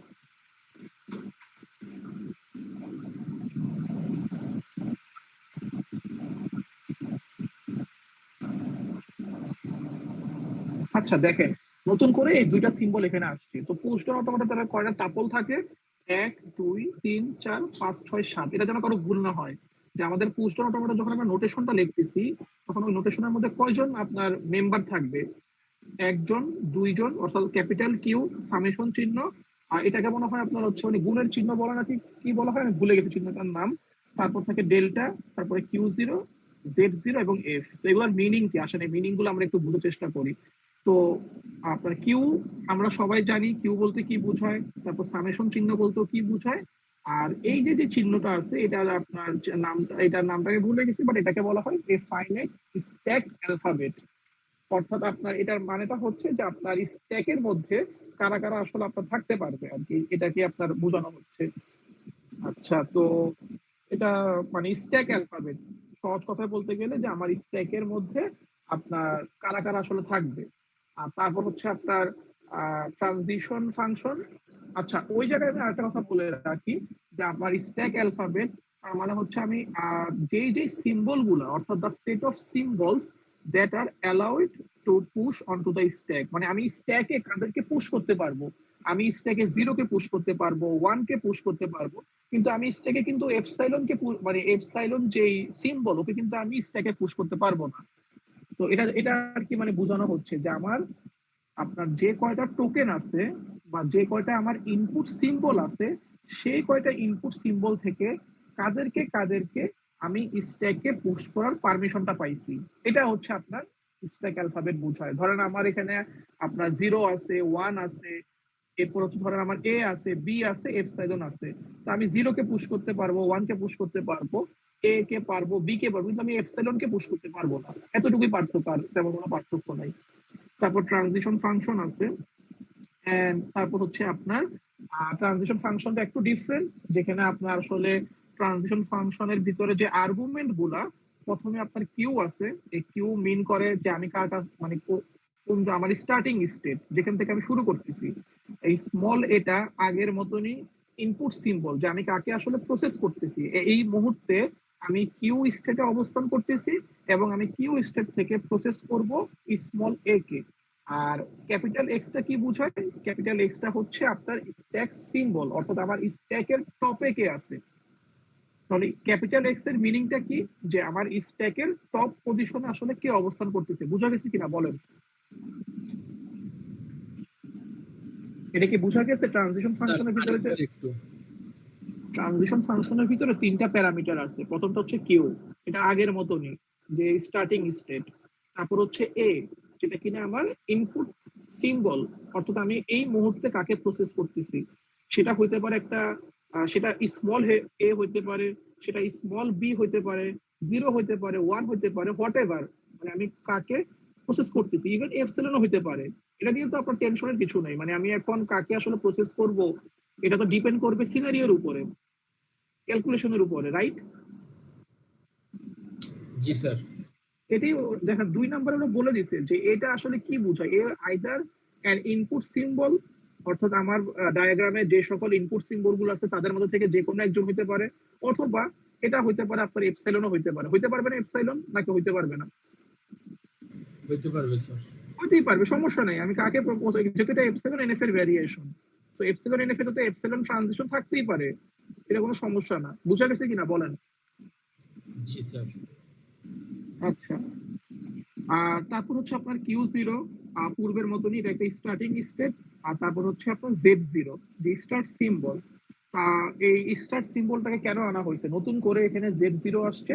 এই জেড জিরো কে আনার উদ্দেশ্য হচ্ছে যে আপনার, আমরা যেন বুঝতে পারি যে আসলে আমি স্ট্যাকের বটমে চলে আসছি। যে আপনার ইনিশিয়ালি শুরুতেই স্ট্যাকে কেউ একজন অবস্থান করে, মানে আমরা হচ্ছে আপনার স্ট্যাকটা একদম এমটি হিসেবে না নিয়ে আমরা স্ট্যাকে সাধারণত বলি যে স্ট্যাকে মানে প্রাথমিকভাবে জেড জিরো অবস্থান করতেছে, সো দ্যাট আমরা আর কি মানে বলতে পারি যে হ্যাঁ স্ট্যাকে হচ্ছে জেড জিরো। মানে এটা জাস্ট বোঝানো হচ্ছে যে আপনার এমটি স্ট্যাক। বুঝা গেছে কিনা বলেন? জি স্যার মানে অন্তত পড়লে বুঝতে পারবেন জেড জিরো কে আনার উদ্দেশ্যই হচ্ছে যে আমার যে স্ট্যাকটা আছে সেই স্ট্যাকে প্রাথমিকভাবে জেড জিরো অবস্থান করতেছে। তো আমি মানে এটা যেন বলতে পারি জেড জিরো থাকা মানে আমার স্ট্যাকটা আসলে ফাঁকা, মানে আমি যেন বুঝতে পারি যে আমার স্ট্যাকটা কি ফাঁকা হয়েছে কি হয় নাই। তো এর জন্য আসলে জেড জিরো কে রাখা, যে স্ট্যাকে কেউ নাই, কেউ না থাকলেও কে থাকবে, জেড জিরো থাকবে। আবার তো এই জেড জিরো একটা সময় যখন আমি স্ট্যাকে পুশ করব, পুশ করলে জেড জিরো সবার নিচে চলে আসবে। মানে কারণ স্ট্যাকে যখন আমি কাউকে পুশ করি সে টপে অবস্থান করে, এবং তার আগে স্ট্যাকে যে অবস্থান করতেছিল সে সবার নিচে চলে আসে। তো ওই জন্য জেড জিরো কে রাখা আর কি, যে ধরেন প্রাথমিকভাবে আমি কোনো ক্যালকুলেশন শুরু করি নাই, এখন স্ট্যাকে কে অবস্থান করতেছে, জেড জিরো। তো এখন আমার ক্যালকুলেশন শুরু হবে। শুরু হওয়ার সময় আমি দেখলাম যে প্রথমে আমি জিরো কে পাইছি। তো জিরো কে যখন আমি স্ট্যাকে পুশ করব, জেড জিরো কি করবে, এক লেভেল নিচে নেমে যাবে। আর জিরো কি করবে, জেড জিরো এর উপরের বক্সে অবস্থান করবে। এটা কি বুঝতেছেন আপনারা? মানে অন্তত ইমাজিনটা করতে পারতেছেন কিনা বলেন? স্যার মাথার উপর দিয়ে যেতেছে। আচ্ছা, আমি একটু আপনাদের এটা একটু বোঝাটা দরকার আছে, পরে আপনি দেখেন একটু কষ্ট হলেও একটু বোঝার চেষ্টা করেন। আমি স্যার স্যার নরমালি তো আমরা বুঝতে পারি যে একটা স্ট্যাক খালি হচ্ছে না, মানে ভরে আছে, তাহলে আমরা কেন জেড জিরোটাই নিতে হবে? স্যার জেড জিরো কে আমরা জাস্ট একটা লেয়ার বোঝাইতে চাচ্ছি। এক্স্যাক্টলি এক্স্যাক্টলি, মানে আপনার জাস্ট আমরা আমাদের যেন একটা লেয়ার, এটার উপস্থিতি মানে এমটি। এটা যদি হ্যাঁ না হ্যাঁ থাকে, এটার এক্স্যাক্টলি, উপরে কিছু আছে মানে ওটা এমটি না, রাইট? এইটাই এইটাই এইটাই এক্স্যাক্টলি এই জিনিসটাই আপনার, এটাই বোঝায় আর নাথিং এলস। বুঝা গেছে? হ্যালো হ্যালো, কেউ একজন একটু হ্যাঁ বা না বলেন, শোনা যাচ্ছে কিনা আমাকে? জি স্যার কথা শোনা যাচ্ছে। আচ্ছা, ওকে ফাইন। তা এখন দেখেন এক্সাম্পল 6.2 তে চলে আসেন। তো এক্সাম্পল 6.2 টা ওই যে আমরা একটু আগে যে আপনার ডিজাইন করছিলাম, আপনার হচ্ছে মানে একটা যে প্রাথমিক প্ল্যানিং করছিলাম এক্সাম্পল 6.1 এ, যে হ্যাঁ আমি যে পুশ ডাউন অটোমেটর ডিজাইন করতে চাচ্ছি তার আসলে কিছু প্ল্যানিং আমি করছিলাম, ওই প্ল্যানিং এরই হচ্ছে বাস্তবায়নটা 6.2। বুঝা গেছে কিনা বলেন? এক্সাম্পল 6.2 আর 6.1 বুঝা গেছে?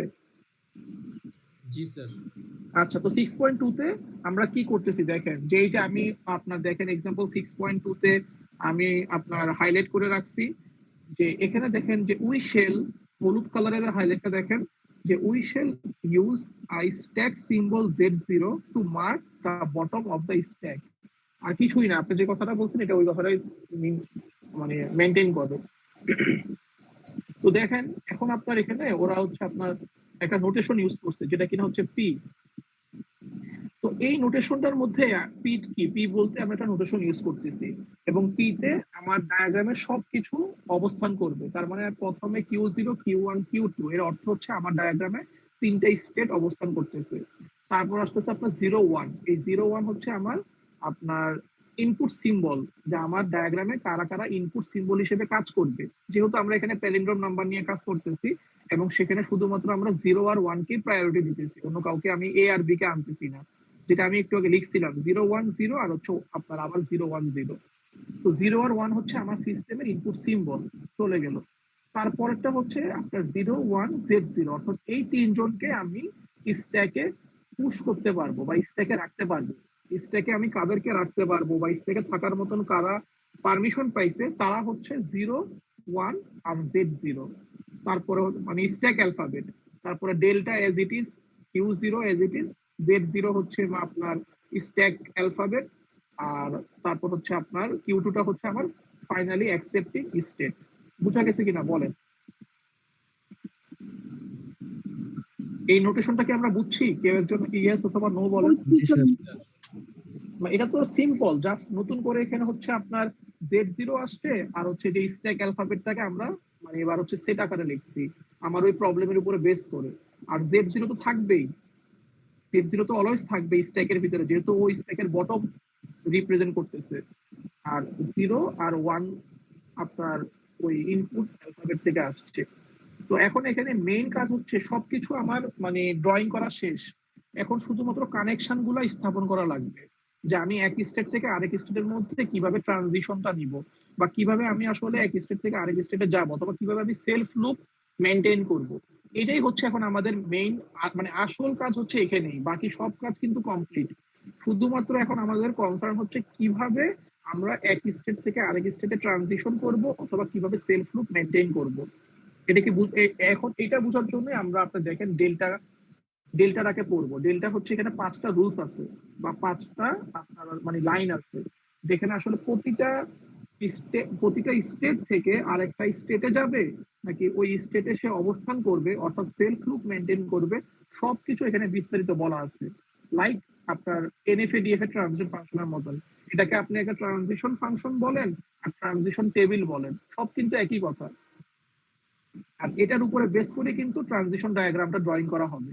তো ওনারা আসলে ওই যে পূর্বে আমরা যে একটু আগে যে চারটা আপনার হচ্ছে প্ল্যানিং, এই যে এখানে করছিলাম এক্সাম্পল 6.1 এর মধ্যে যে চারটা প্ল্যানিং করছিলাম, এই চারটা প্ল্যানিং এরই হচ্ছে বাস্তবায়নটা আমরা মানে এই চারটা প্ল্যানই থাকবে বাট ট্রানজিশন ফাংশন দিয়ে। এক্সাম্পল 6.2 তে এতটুকু আর কিছু না, ওইখানকার চারটা প্ল্যানই এখানে নিয়ে আসা হয়েছে আপনার ট্রানজিশন ফাংশন দিয়ে। তো সবাই এটা একটু মনোযোগ দিয়ে আমরা পড়ার চেষ্টা করি, মানে একটু বোঝার চেষ্টা করি। প্রথমে দেখেন বল, এটা কি না বুঝলে কিন্তু আপনি কোনোভাবেই আপনি মানে ড্রয়িংও করতে পারবেন না, থাকতো আপনার ক্যালকুলেশন। প্রথমে বলা হয়েছে আমি Q0 স্টেটে অবস্থান করতেছি এবং আমি 0 কে প্রসেস করতে চাই, এবং আমার স্ট্যাকে বর্তমানে Z0 অবস্থান করতেছে, অর্থাৎ আমার স্ট্যাকটা ফাঁকা, স্ট্যাকের মধ্যে আর কোনো কিছু নাই। সো Q0 তে আমি আসি, 0 কে প্রসেস করতে চাই, এবং Z0 তে আমার স্ট্যাকের মধ্যে Z0 আছে, তার মানে আমার স্ট্যাকটা এমটি বা স্ট্যাকের মধ্যে আসলে কোনো কিছু নাই। তখন আমি কি করব? তখন আমি যেটা করব যে আমি Q0 তেই থাকবো। এর মানে হচ্ছে আমি Q0 তেই থাকবো আর আমার স্ট্যাকের মধ্যে এই 0টাকে পুশ করব, সো দ্যাট এই 0 হয়ে যাবে এখন টপ আর Z0 এক লেভেল নিচে নেমে যাবে। এতটুকু কি বুঝছি আমরা? বলেন। স্যার এই পুশ করার পর থেকে একটু বলেন। আচ্ছা, বলতেছে এই যে আপনার এই ট্রানজিশন ফাংশনটা দেখেন, ট্রানজিশন ফাংশনে বলা হয়েছে যে ট্রানজিশন ফাংশনের ইনপুট হিসেবে সে 3টা আর্গুমেন্ট নেয়, অর্থাৎ কোন জায়গা থেকে সে শুরু করবে বা কোথায় কোন স্টেটে সে অবস্থান করতেছে, ইনপুট সিম্বলটা কি, আর এই এক্স মিন করে যে স্ট্যাকের টপে আসলে কে আছে। ঠিক আছে? আর এই ট্রানজিশন ফাংশন এখন আমাকে আউটপুট হিসেবে কি দিবে? আউটপুট হিসেবে দিবে একটা পেয়ার দিবে। সেই পেয়ারের মধ্যে কি কি থাকবে? সেই পেয়ারের মধ্যে থাকবে আপনার যে আরেকটা স্টেট, মানে আমি গন্তব্য কোথায়, ডেস্টিনেশন কোথায়, ডিএফএ এনএফ এর মতনই সে একটা ডেস্টিনেশন স্টেট দিবে, সেটা হচ্ছে আপনার পি। বুঝা গেছে কিনা বলেন। এই যে আমি ড্রয়িং করলাম মাত্র, আপনার এই যে পি দেখা যাচ্ছে না, স্মল লেটার পি, কেউ একটু বলেন দেখা যাচ্ছে কিনা। দেখা যাচ্ছে। স্যার দেখা যাচ্ছে। হ্যাঁ, তো ডিএফএনএফ তে কি হইতো, আমি একটা মানে ট্রানজিশন ফাংশনের মধ্যে কি হইতো, আমি এক জায়গা থেকে শুরু করব, বা আমি স্টার্টিং যে এক জায়গায় অবস্থান করতেছি, একটা ইনপুট সিম্বলকে আমি এখন প্রসেস করব, বা ইনপুট সিম্বলকে আমি কনসিডার করতেছি, তখন আউটপুট হিসেবে সে আমাকে কি দিত, আরেকটা স্টেট দিত না। জি স্যার, আরেকটা স্টেপ দিতে। ওইটাই তো হচ্ছে এখানে স্মল পি, যে নিউ স্টেট বলেই তো দিছে ওনারা, যে ওইটাই হচ্ছে এখানকার নিউ স্টেট। আর এই গামাটা কি, যে এখানে যে গামা আসতেছে, এই স্মল গামা, এই গামা বলতে কি বোঝায়, এই গামাটা হচ্ছে আপনার স্ট্রিং অফ স্ট্যাক সিম্বলস, যারা কিনা আসলে ওই এক্স কে রিপ্লেস করে দিবে, তাহলে এর x replaces x at the top of the stack. অর্থাৎ যখন আমি ট্রানজিশন ফাংশনের প্যারামিটার বা আর্গুমেন্টের মধ্যে ছিলাম, তখন স্ট্যাকের মধ্যে এক্স সবার উপরে ছিল, বা এক্সটা টপ পজিশন অবস্থান করতেছে। বাট যখনই হচ্ছে আপনার গামা আসতেছে, গামা কি করবে, এই এক্সটাকে রিপ্লেস করে দিবে, রিপ্লেস করে এক লেভেল নিচে পাঠিয়ে দিবে, আর গামাটা এখন উপরে অবস্থান করবে, টপ পজিশনে অবস্থান করবে। এটা কি বুঝছি আমরা, বলেন? মানে জাস্ট টপ স্যার পজিশনটা গামাটা রিপ্লেস আরেকবার। করবে। আচ্ছা, আমি চিত্র আঁকি, দাঁড়ান, এটা বোঝা যাবে না, বোঝা গেছে বারবার এরকম। আচ্ছা দেখেন, আপনার ধরে নিলাম আমি এখানে এক্স অবস্থান করতেছি, এটা আমার স্ট্যাক। ওই স্ট্যাকটা আপনার আরেকটু ভালো করে আঁকা দরকার ছিল।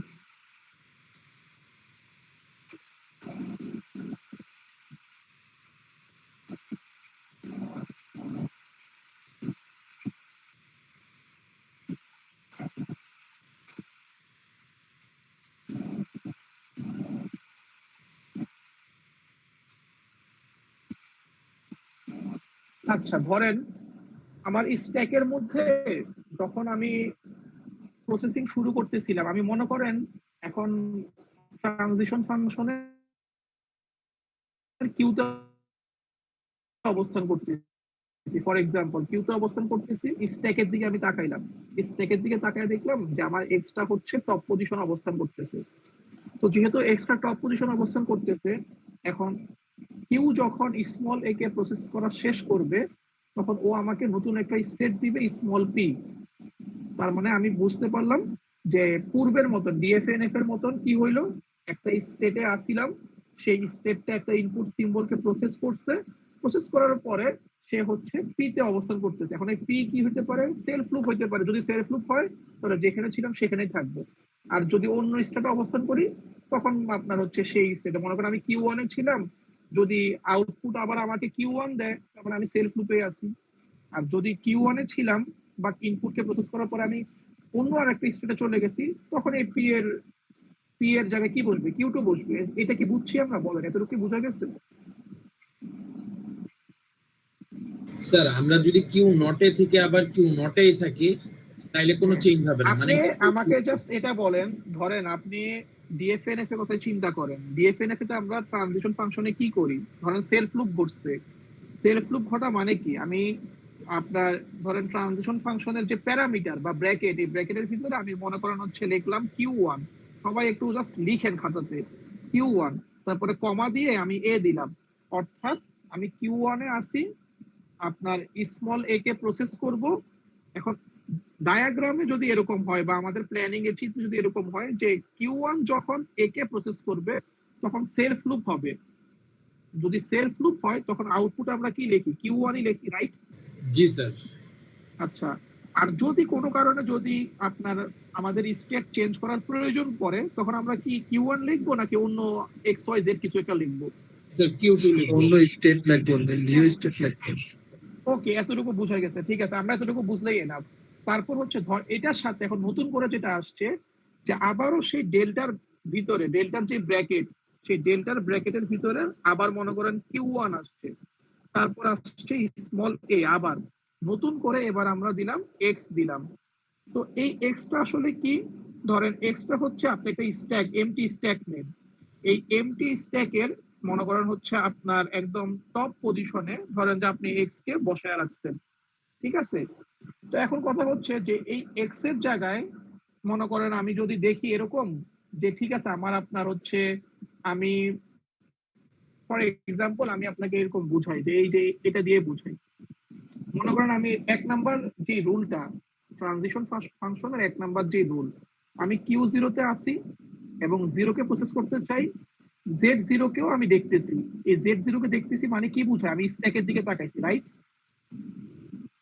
জি স্যার। এই যে জেড জিরো মানে কি, আমি স্ট্যাকের দিকে তাকাইছি এবং স্ট্যাকের টপ পজিশনে বর্তমানে জেড জিরো অবস্থান করতেছে, বা স্ট্যাকের যে কোনো লোকেশনে আপনি মনে করেন যে স্ট্যাকের জেড জিরো অবস্থান করতেছে মানে কি, সো আইদার ও বটমে আছে অথবা টপে জি আছে, স্যার। মানে স্ট্যাকটা ফাঁকা এমটি, রাইট? আচ্ছা, তো তাই যদি হয়ে থাকে তাহলে এখন আমার কাজ হবে জিরোকে আমি স্ট্যাকের মধ্যে রাখতে চাই, ইনসার্ট করি, স্টোর করে রাখতে চাই। আমার যে জিরোটা আছে এই জিরোকে আমি এখন স্ট্যাকের মধ্যে এন্ট্রি দিতে চাই, যে পূর্বের মতন আপনি যদি এই যে এদিকে তাকান, এই জিরোকে আমি স্ট্যাকের মধ্যে এন্ট্রি দিতে চাই, তখন আমি কি করব, জি পুশ স্যার, করব পুশ না? জি স্যার। হ্যাঁ, যদি যখন আমি পুশ করব তখন জেড জিরো কি করবে, জেড জিরো এই জিরোটা আসার আগে উপরে ছিল, আর যখন এই জিরোটা আসছে তখন জেড জিরো কি করবে, এক লেভেল নিচে নেমে যাবে আর জিরোটা টপে অবস্থান করবে। তখন সিমিলারলি যখন আবার ওয়ান আসবে, ওয়ান যখন আসবে তখন ওয়ান কি করবে, সে টপ পজিশনে অবস্থান করবে, আর ওই যে জিরো আগে যে আগে টপে ছিল সে এখন এক লেভেল নিচে নেমে যাবে। এটা কি বোঝা যাচ্ছে? জি স্যার স্যার। বুঝতে পারতেছি।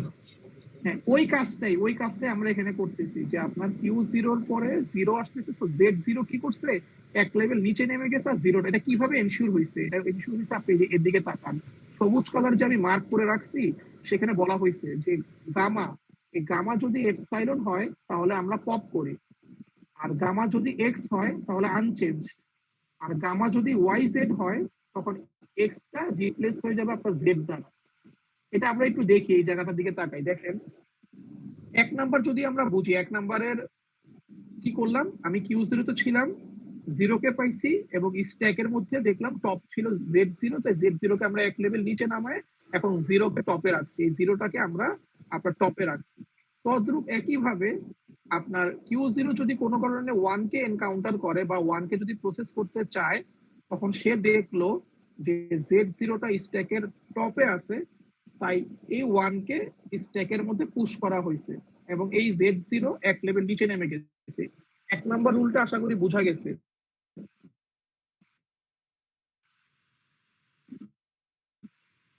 দুই নাম্বার রুলে কাজ করতে চায়, বাট কোনো কারণে যখন সে স্ট্যাকের দিকে তাকাইছে তখন সে দেখলো যে আপনার স্ট্যাকের টপের মধ্যে এই যে জিরোটা আছে এই জিরোটা অবস্থান করতেছে। এতটুকু কি বোঝা গেছে কিনা বলেন? জি স্যার, এখন বুঝতে সেটা পারছি। জি স্যার। আচ্ছা, একটু চেষ্টা করেন, মানে আপনি দেখেন আমি প্রথম দুইটা তো ডিএফএনএফ এর মতো কিউ জিরোতে আসি, জিরোকে প্রসেস করতে চাই, আর তিন নাম্বারটা হচ্ছে তিন নাম্বার যে স্ট্যাকের প্যারামিটার টপ। ব্র্যাকেটের, হ্যাঁ স্ট্যাকের টপ, এক্স্যাক্টলি আপনার তিন নাম্বার প্যারামিটারটা হচ্ছে স্ট্যাকের টপ। আমি স্ট্যাকের টপের দিকে তাকায় দেখলাম যে স্ট্যাকের টপে এখন জিরো অবস্থান করতেছে, তো তখন আমি কি করতেছি, আবার এই জিরোকে হচ্ছে আপনার পুশ করতেছি, তার মানে কি হয়ে গেল যে আপনার ওই প্রথম জিরোটা এক লেভেল নিচে নামছে আর দ্বিতীয় জিরোটা এখন টপের পজিশনটা দখল করে নিচ্ছে। বুঝা গেছে কিনা বলেন? জি স্যার। জি স্যার, বুঝতে পারছি। একইভাবে আপনার এই যে জিরো ওয়ান মানে কিউ জিরো জিরোকে যখন এনকাউন্টার করতেছে সে দেখলো স্ট্যাকের প্রথম পজিশনে ওয়ান অবস্থান করতেছে, তো এখন কি করবে, এই ওয়ান কে এক লেভেল নিচে নামায় দিবে আর জিরোটা এসে টপের জায়গা দখল করবে। তো এইটা হচ্ছে দুই নাম্বার রুলের ব্যাখ্যা। তিন নাম্বার রুলের ব্যাখ্যা হচ্ছে কিউ জিরো স্টেটে অবস্থান করতেছে, কোনো কারণে এপসাইলন কে পাইছে এবং স্ট্যাকের দিকে তাকায় দেখলো জেড জিরো টপ পজিশনে আছে, তখন যেটা হবে যে আপনার আনচেঞ্জ, কিছুই করবে না সে, সে যেটা করবে কিউ জিরো সরাসরি কিউ ওয়ানে চলে যাবে, স্ট্যাকে কোনো চেঞ্জ হবে না, স্ট্যাকে কোনো পুশও হবে না, স্ট্যাকে কোনো পপও হবে না, এটাকে বলা হয় আনচেঞ্জ। কিন্তু কিউ জিরো কিউ ওয়ানে চলে যাবে, এতটুকু জাস্ট পার্থক্য। বুঝা গেছে কিনা বলেন? বুঝছি স্যার। কিউ জিরো, ভালো করে বলি আমি, কিউ জিরো এপসাইলন কে দেখলো স্ট্যাকের দিকে তাকায় দেখলো Z0 হচ্ছে টপ, তাহলে স্ট্যাকের কোনো চেঞ্জই হবে না, স্ট্যাক অ্যাজ ইট ইজ থাকবে। শুধুমাত্র যেটা হবে Q0 Q1 এ চলে যাবে। তদ্রূপ আপনি দেখেন সেকেন্ড যে রুলটা আছে 3 নম্বরে, Q0 আবারও এপসাইলনকে প্রসেস করতে চায়, বাট স্ট্যাকের দিকে তাকায় দেখলো স্ট্যাকের টপ পজিশনে 0 আছে। সো স্ট্যাকের কোনো চেঞ্জ হবে না, স্ট্যাক অ্যাজ ইট ইজ রেখে Q0 জাস্ট Q1 এ চলে যাবে। আশা করি বুঝতে পারছি। 4 নম্বরে কি হবে? 4 নম্বরে আমি Q1 স্টেটে অবস্থান করতেছি এবং আমি 0 কে প্রসেস করতে চাই। স্যার 3 নম্বরে হচ্ছে আমাদের স্টার্টিং স্টেট চেঞ্জ হবে, মানে এপসাইলন থাকলে আমাদের স্ট্যাকে কোনো চেঞ্জ আসবে না, কিন্তু স্টার্টিং স্টেটে চেঞ্জ আসবে। এই যে হ্যাঁ, এই প্রথমবারের মতন Q0 Q1 এ চলে গেছে। এই প্রথমবারের মতন দেখেন আপনি Q0 কিন্তু তার স্টেট চেঞ্জ করে মানে ডেস্টিনেশন হিসেবে Q1 কে, তার মানে আমি কি বুঝা গেল, সেলফ লুপ থেকে আমরা বের হয়ে আসছি, রাইট? জি স্যার, জি স্যার। ওকে, 4 নম্বরে আসেন।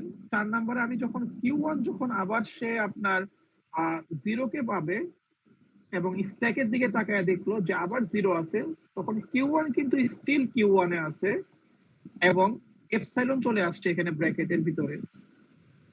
এর মানে কি বোঝা গেছে যে আমি আসলে দেখলাম যে আমি এখন যাকে প্রসেস করতে চাই এবং স্ট্যাকের টপে যে আছে দুজনই সেম।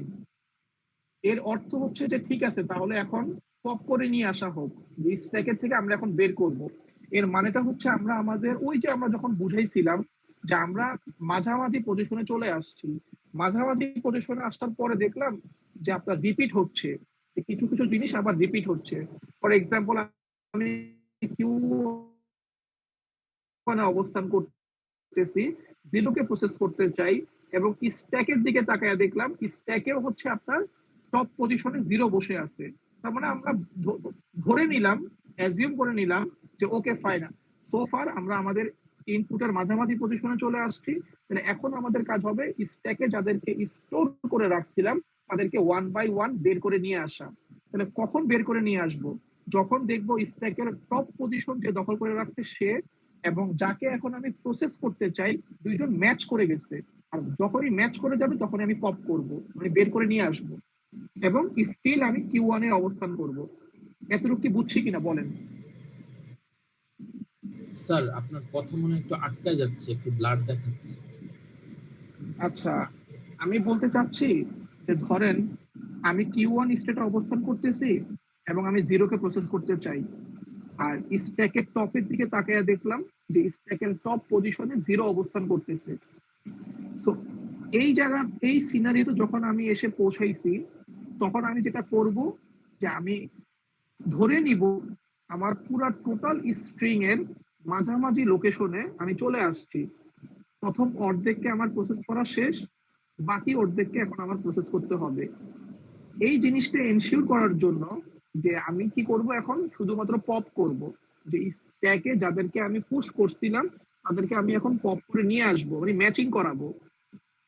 সো অবস্থান করতেছি Q1 এ, প্রসেস করতে চাই 0 কে এবং স্ট্যাকের টপ লোকেশনের দিকে তাকিয়ে দেখলাম সেটাও 0। তার মানে আমি এখন বলতে পারি যে আমার ইনপুট স্ট্রিং এর প্রথম অর্ধেককে আমার প্রসেস করা শেষ। আর পরের অর্ধেককে আমার প্রসেস করতে হলে শুধুমাত্র ম্যাচ করাতে হবে, যে এখন যাকে প্রসেস করতে চাই এবং স্ট্যাকে যাদেরকে পুশ করে রাখছিলাম সেই পুশকৃত সিম্বল গুলোর মতো টপ লোকেশনে যে আছে সেটা, আর আমি যাকে এখন প্রসেস করতে চাই সেটা কি ম্যাচ করছে কিনা। যদি ম্যাচ করে তাহলে আমি স্ট্যাক থেকে বের করে দিব, মানে এখন আমার শুধু স্ট্যাক থেকে বের করার পালা। এটা কি বুঝা গেছে বলেন? জি স্যার। এই বের করার জন্য দেখেন আমরা যখন Q1 0 ছিলাম তার আউটপুট হিসেবে আমি স্টিল Q1 লিখছি, বাট আপনার এপসাইলন বসায় দিছি। তার মানে আমি বোঝানোর চেষ্টা করতেছি যে এখন শুধু আমার ম্যাচ করার পালা। আমি আমার সিস্টেমের এমন একটা পজিশনে চলে আসছি যে সিস্টেম আমার ইনপুট স্ট্রিং এর প্রথম অর্ধেককে সে স্টোর করে রাখছে, দ্বিতীয় অর্ধেককে এখন সে শুধু ম্যাচিং করাবে, ম্যাচ করতেছে কিনা, যেহেতু এটা রিপিট করবে আপনার। তো যদি প্রসেসকৃত ইনপুট সিম্বল এবং স্ট্যাকের টপ ইনপুট সিম্বল এই দুজন ম্যাচ করে তার মানে আমি এখন কিছুই করব না, আমার স্ট্যাকে যাকে আমি টপ পজিশনে রাখছিলাম তাকে স্ট্যাক থেকে বের করে দিব, সিম্পলি তাকে বের করে দিব, কারণ তাকে আর রাখা দরকার নেই, কজ আমি ম্যাচিং ফেজে চলে আসছি, এখন শুধু আমার ম্যাচ করতে হবে লাস্ট। তো এটার জন্যই কিন্তু আমরা আউটপুটে Q1, এপসাইলন রাখছি। বুঝা গেছে? মানে এখন তো আমার আর জি স্ট্যাকে স্যার। কোনো কিছু রাখার দরকার নেই, শুধু স্ট্যাক থেকে এখন বের করে দিতে হবে। আর 4 নাম্বারে হচ্ছে একই জিনিস, যে আমি Q1 এ ছিলাম, এখন আমি প্রসেস করতেছি ইনপুটের 1 কে, এবং আমি দেখলাম যে আমার স্ট্যাকের টপ পজিশনে 1 দখল করে রাখছে, তার মানে বোঝা গেল যে আমার এই দুটা সিম্বল ম্যাচ করছে। তো আমি এখন যেটা করবো, স্ট্যাক গুলোকে খালি করে দিব। স্ট্যাকে খালি কেন করব? স্ট্যাককে খালি করার উদ্দেশ্য হচ্ছে এটাই, যে আমার প্রথম থেকে যেই অর্ধেক প্রসেস করা ছিল, বা যেই অর্ধেককে আমি স্ট্যাকের মধ্যে পুশ করে রাখছি, তারা কি এখন উল্টা দিক থেকে ম্যাচ করা শুরু হচ্ছে কিনা, কারণ যেহেতু রিভার্স। তো আপনি যদি একটু চিত্রটা আঁকি, আবার 0, তারপর হচ্ছে আপনার এই 1, তারপর আবার হচ্ছে 0, এই তিনজনকে প্রসেস করা শেষ। এবং এট দ্য সেম টাইম আপনি যদি দেখেন যে আপনার এই জায়গাতে হচ্ছে আপনার 0, তারপরে স্যার আমরা এখানে পপ করতেছি ঠিক আছে, কিন্তু তাইলে আমাদের এপসাইলন কেন আসতেছে? পপ করে ফেললে আমাদের আবার জেড নট মানে জেড জিরো চলে আসে না? Z0 তো একদম নিচে, মানে এমটি Z0 তো, হয়ে গেছে স্যার, আমরা তো সব পপ করে হ্যাঁ ফেললাম। আমি বলি Z0 কোথায় অবস্থান করতেছে, এই যে আপনার এই জায়গাতে অবস্থান করতেছে না Z0, জি স্যার। একদম নিচে না? তাহলে এখন হচ্ছে আমি কি করতেছি, আমার তো এতটুকু পর্যন্ত আমার স্ট্রিংটা আমি আগে লিখি, পুরোটা কমপ্লিট করে যাবে।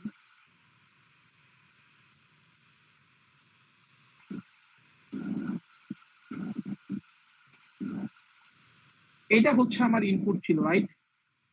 সো আমি তো ইনপুটটাকে রেকগনাইজ করতে চাই, মানে ইনপুটটাকে আমার সিস্টেম যেন অ্যাকসেপ্ট করতে পারে বা রেকগনাইজ করতে পারে।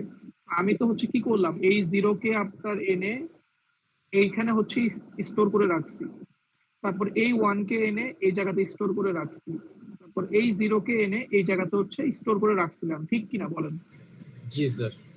ওকে, তারপর আমি এখন কাকে স্ক্যান করতেছি বা কাকে কনসিডার করতেছি, যে এই 0টাকে, রাইট? জি স্যার। আমি এখন এটাকে স্টোর করতে চাই, এবং আমি এখন যখন আপনার ইয়ার দিকে তাকাবো, আপনার স্ট্যাক টপ। স্ট্যাকের দিকে তাকাবো, তখন আমি স্ট্যাকের টপ পজিশনে কাকে পাবো? 0 কে পাবো না? জি স্যার। তাহলে এখন এই যে এইটা যখন আমি পেয়ে গেছি, এখন আমি চাচ্ছি আমার স্ট্যাক থেকে এই 0টাকে বের করে দিতে, মানে এই 0টা থাকবে না, এই 0টাকে আমি বের করে দিতে চাচ্ছি, যে ও চলে যাবে। এটা এনশিওর করার জন্যই আমি বলতেছি পপ করতে হবে, পপ করতে হবে মানে স্ট্যাক থেকে বের করে দিতে হবে। আর স্ট্যাক থেকে বের করে দিতে যদি চাই, তাহলে এই 0কে কি দ্বারা রিপ্লেস করতে হবে? এপসাইলন দ্বারা, মানে এমটি স্ট্রিং দ্বারা। জি স্যার। মানে 0, মানে 0 এর জায়গায় আমি এপসাইলন বসায় দিব, সহজ কথা, যেখানে আগে 0 ছিল সেই জায়গাটা এখন দখল করবে এপসাইলন, আর এপসাইলন দখল করা মানে সেই জায়গাটা ফাঁকা করে দেওয়া, ঠিক কিনা বলেন? জি স্যার। এই কাজটাই করতেছি, যে যেখানে আগে 0 ছিল, 0 এর লোকেশনটা আমরা এখন এপসাইলন দ্বারা ফিল আপ করে দিচ্ছি, রিপ্লেস করে দিচ্ছি। আর এপসাইলন দ্বারা রিপ্লেস করে দেওয়ার মানেই হচ্ছে সেই জায়গাটা ফাঁকা করে দেওয়া। তো তদ্রূপ আপনি দেখেন, যখন আমি এই 1 এর মধ্যে আসি, তো মানে চিত্রটা দেখেন, যখন আমি এই 1 এর মধ্যে আসি, তখন আমি আবার স্ট্যাকের দিকে তাকাবো, স্ট্যাকের দিকে তাকায় দেখলাম যে এখন এখানে স্ট্যাকের টপ পজিশনে 1 আছে। তো তার মানে কি, মিলে যাচ্ছে না জিনিসগুলো? মিলে 1 আর 1 কি মিলে গেছে কিনা বলেন? জি স্যার। তাহলে এই 1 এর জায়গাটা আমি এখন ফিল আপ করে দিব হচ্ছে এপসাইলন দ্বারা। এপসাইলন দ্বারা ফিল আপ করে দেওয়ার মানে কি বোঝায়? এই জায়গা এটা মানে এটা ফাঁকা করে পপ দেওয়া হয়ে না, যাবে। পপ হয়ে যাবে, এটা আপনি হচ্ছে দূর করে দিচ্ছেন। স্যার আমরা বুঝতে পারবো, স্বর্ণ লাগবে না। ভাই এমন এক ড্রয়িং টুল, মানে হয়তো পারতেছি না। তো যাই হোক, তারপরে সর্বশেষ যে 0, এই 0কে যখন আমি কনসিডার করতেছি বা প্রসেসিং করতেছি, তখন আমি আবার স্ট্যাকের দিকে তাকাবো, তাকায় দেখলাম যে স্ট্যাকের টপ পজিশনে এখন 0 অবস্থান করতেছে। তাহলে কি করতে হবে? এই 0কে আমার রিপ্লেস করতে হবে এপসাইলন দ্বারা, রাইট? করতে জি হবে স্যার। কিনা বলেন? সেই কাজটাই হচ্ছে আপনার, সেই কাজটা করার জন্য এই 0 এর জায়গাটা আমরা এপসাইলন দ্বারা বসায় দিব। মানে যখন ইনপুট সিম্বল গুলো মিলে যাবে তখন আমরা এগুলোকে এপসাইলন দ্বারা বসায় দিব, রিপ্লেস করে দিব। তার মানে জায়গাগুলো আসলে শূন্য করে দেওয়া, ফাঁকা করে দেওয়া। এগুলা করতে করতে একটা সময়ে Q1 দেখবে কি যে শুধুমাত্র হচ্ছে ও মানে আপনার ফাঁকা এপসাইলন যেই কথা আর বক্স ফাঁকা থাকা একই কথা। এগুলো করতে করতে একটা সময় দেখবে Q1 এখন এপসাইলন কে প্রসেস করতেছে 5 নাম্বার রুলের দিকে তাকান। 5 নাম্বার রুলে বলা আছে এই কাজগুলো করতে করতে Q1 একটা সময় দেখবে যে সে এপসাইলনকে এনকাউন্টার করছে, মানে শূন্য স্থানকে, শূন্য একটা বক্সকে এনকাউন্টার করছে, এবং স্ট্যাকের টপ জায়গাতে আসলে Z0 অবস্থান করতেছে। তার মানে ও এখন কি সিদ্ধান্ত নিতে পারে যে ওর আসলে ইনপুটকে প্রসেস করা শেষ এবং স্ট্যাকও খালি। বলতে পারবে এই কথা? বলতে পারবে না? জি স্যার। এই কাজগুলো করতে করতে Q1 যখন এপসাইলনকে কনসিডার করবে, প্রসেস করতে চাবে, তো এপসাইলনকে প্রসেস করতে চাচ্ছে মানে কোনো কিছুই নেই। আর স্ট্যাকের দিকেও তাকায় দেখলো যে শুধুমাত্র স্ট্যাকে এখন Z0 অবস্থান করতেছে। স্ট্যাকে Z0 অবস্থান করা মানে কি? স্ট্যাকটা এমটি না? এমটি কিনা এটা তো বলতে পারবেন। স্ট্যাকে Z0 অবস্থান স্যার। করা মানে জি তো sir, MT. MT.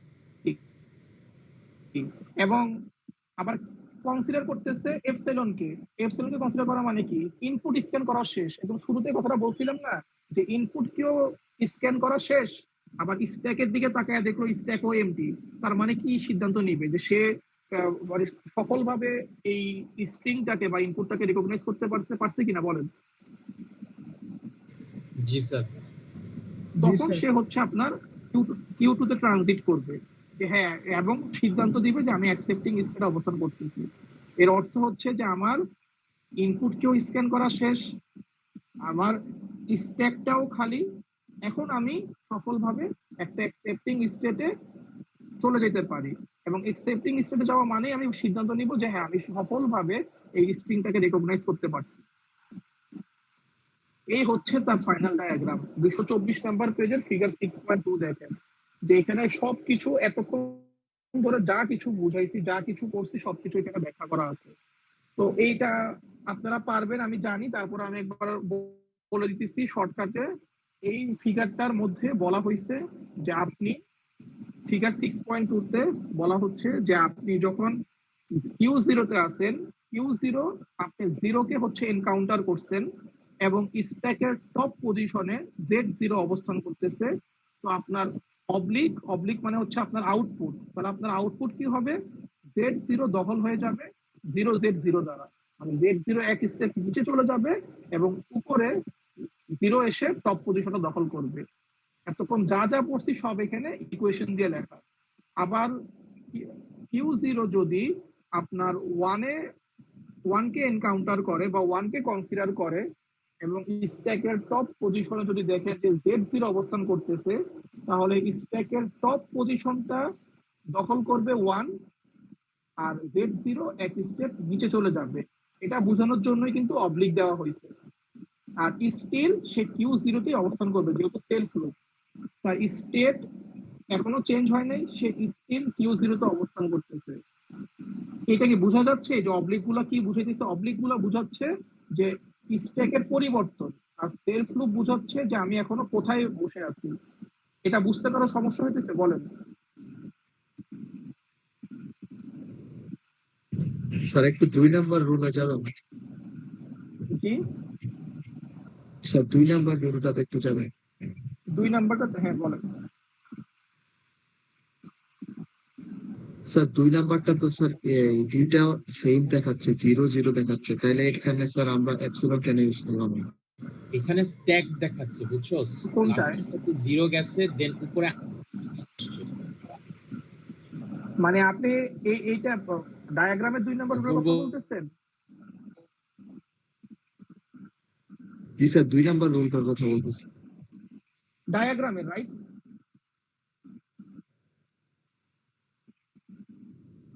Hello? Sir ডায়াগ্রামের না স্যার, এখানে আপনি যেটা দেখাচ্ছেন ওখানে 2 নাম্বার রুলটার কথা বলতেছি। আচ্ছা দেখেন, 2 নাম্বার রুলে কি বলা হয়েছে যে Q0 তে অবস্থান করতেছি এবং স্ট্যাকের টপ পজিশনে 0 আছে, কনসিডার করতেছি 0 কে, তখন আমি এই 0 কে জাস্ট আপনার ইয়া করে দিব, মানে আপনার স্ট্যাকে পুশ করে দিব। মানে আপনার এই রুলটা রাখা হয়েছে কেন, যে আমি স্টিল জিরো গুলোকে কনসিডার করতেছি। আমি কখন মানে আমি স্টিল মানে স্ট্যাকের মধ্যে পুশ করব, আমি চাচ্ছি যে আমার মাল্টিপল জিরো আছে অথবা আমার মাল্টিপল ওয়ান আছে। তো আমি এটা তো এই অপশনটা আমাকে রাখতে হবে আমার সিস্টেমের মধ্যে, যে মাল্টিপল জিরো থাকুক আর মাল্টিপল ওয়ান থাকুক, তাদেরকে আমি স্ট্যাকে পুশ করব। আচ্ছা, একটা সময় পুশ করার পরে আমি যখন এজিউম করে নিব যে আমি স্ট্যাকের আমার ইনপুটের মাঝামাঝি জায়গায় চলে আসছি, তখন আমার কাজ কি হবে? পপ করা, বা যাদেরকে আমি মানে পুশ করে রাখছি তাদের সাথে আমার বাকি অর্ধেকের ম্যাচিং করা। সেটা আমরা 4 নাম্বার রুল দিয়ে করব, বা 4 নাম্বার যে Q1 স্টেপটা আছে, Q1 স্টেপ দিয়ে আমরা সেই মানে ম্যাচিং এর কাজটা করব, বা সেটা দিয়ে আমরা হচ্ছে স্ট্যাক থেকে পপ করার কাজটা করব। এটা কি বোঝা গেছে বলেন? শুনতেছেন? জি স্যার, শুনতে পাচ্ছি। তো এইটা একটু আপনার মানে নিজে নিজে আর একটু পড়তে হবে। মানে আপনি ধরেন ট্রানজিশনের যে রুলস গুলো আছে ওগুলোর সাথে আপনার হচ্ছে গিয়ে এই যে আপনার যে প্ল্যানিংটা আমরা করছিলাম আগের পেজে 1 2 3 4, এগুলোকে মিলাবেন। মানে এই দুইটা জিনিস প্যারালালি পড়বেন, 1 2 3 4, এই চারটা আমরা প্ল্যানিং করছিলাম। এই প্ল্যানিং এর সাথে আমার ট্রানজিশন ফাংশনটা ম্যাচ করে কিনা এটা তো আমাকে জানতে হবে। ধরেন আপনার যে ইনপুট স্ট্রিং সেখানে মাল্টিপল জিরো থাকতে পারে না, আবার মাল্টিপল ওয়ানও থাকতে পারে না, থাকতে পারে তো নাকি? জি স্যার, তা ঠিক আছে। থাকতেই পারে। তো আমি তো জানি না যে আমি কখন মিডল পজিশনে আসছি। আমাকে এটাও মাথায় রাখা লাগবে যে আমি আপনার মাল্টিপল জিরো আছে, আবার এটাও মাথায় রাখা লাগবে যে আমি কোনো একটা সময় যে আমার ইনপুট স্ট্রিং এর মাঝামাঝি লোকেশনে পৌঁছায় গেছি। তো আমি যে মাঝামাঝি লোকেশনে পৌঁছায় গেছি এটা আমি এনশিওর হব যখন আমি Q1 এ শিফট হব। Q1 স্টেটে যখন আমি পৌঁছাবো তখন আমি এটা শিওর হইলাম যে আচ্ছা ঠিক আছে, আমি আপনার পুরা আমার ইনপুট স্ট্রিং জন্য আমরা Q1 স্টেটকে রাখছি। আর আমার যে মাল্টিপল জিরো বা মাল্টিপল ওয়ান থাকতেই পারে ইনপুটের মধ্যে, সেটা ইনশিওর করার জন্য আমরা 2 নাম্বার রুলটাকে রাখছি। এটা কি বুঝা গেছে বলেন? জি স্যার, বুঝতে পারছি। আচ্ছা, তো যদি বুঝে থাকেন ঠিক আছে, আমি একটু আপনার শেষ করতে চাচ্ছি আর কি, অনেকক্ষণ সময় হয়ে গেছে। তো আচ্ছা, তো এখন আমি আপনার আর এই ডায়াগ্রামও আশা করি বুঝতে পারছেন। ডায়াগ্রামে জাস্ট স্ট্যাকের পরিবর্তনগুলো দেখানো হয়েছে, যে Q0 যখন জিরোকে প্রসেস করবে, স্ট্যাকের টপে হচ্ছে Z0 থাকবে, তখন সে স্টিল Q0 স্টেটে অবস্থান করবে। আর অবলিক দিয়ে বোঝানো হয়েছে যে স্ট্যাকের টপ পজিশনে আগে Z0 ছিল, Z0 কে এখন এক লেভেল নিচে নামায় দিয়ে জিরো এখন টপ পজিশনে দখল করছে। এটাই হচ্ছে অবলিক দিয়ে বোঝানো হয়েছে আর কি। এবং দেখেন Q0 থেকে Q1 এ যখন শিফট হবে তখনও রুল দেওয়া আছে, 3টা রুলস দেওয়া আছে। যে Q1 যদি এপসাইলন কে পায় এবং স্ট্যাকের টপে যদি Z0 কে দেখে, তখন সে কিছুই করবে না, স্ট্যাকের কোনো পরিবর্তন নাই। দেখেন Z0ই আছে, জাস্ট সে Q0 থেকে Q1 এ শিফট হয়ে গেছে, ট্রানজিশন নিয়ে ফেলছে। তো এটা আপনার এই 0/0 জন্য সঠিক, আবার আপনার 1/1 এর জন্য আপনার হচ্ছে গিয়ে সঠিক। জাস্ট কিছুই না, সে হচ্ছে মানে কখন Q0 থেকে Q1 এ ট্রানজিশন করবে। তো যাই হোক, এটা আপনি একটু দেখবেন।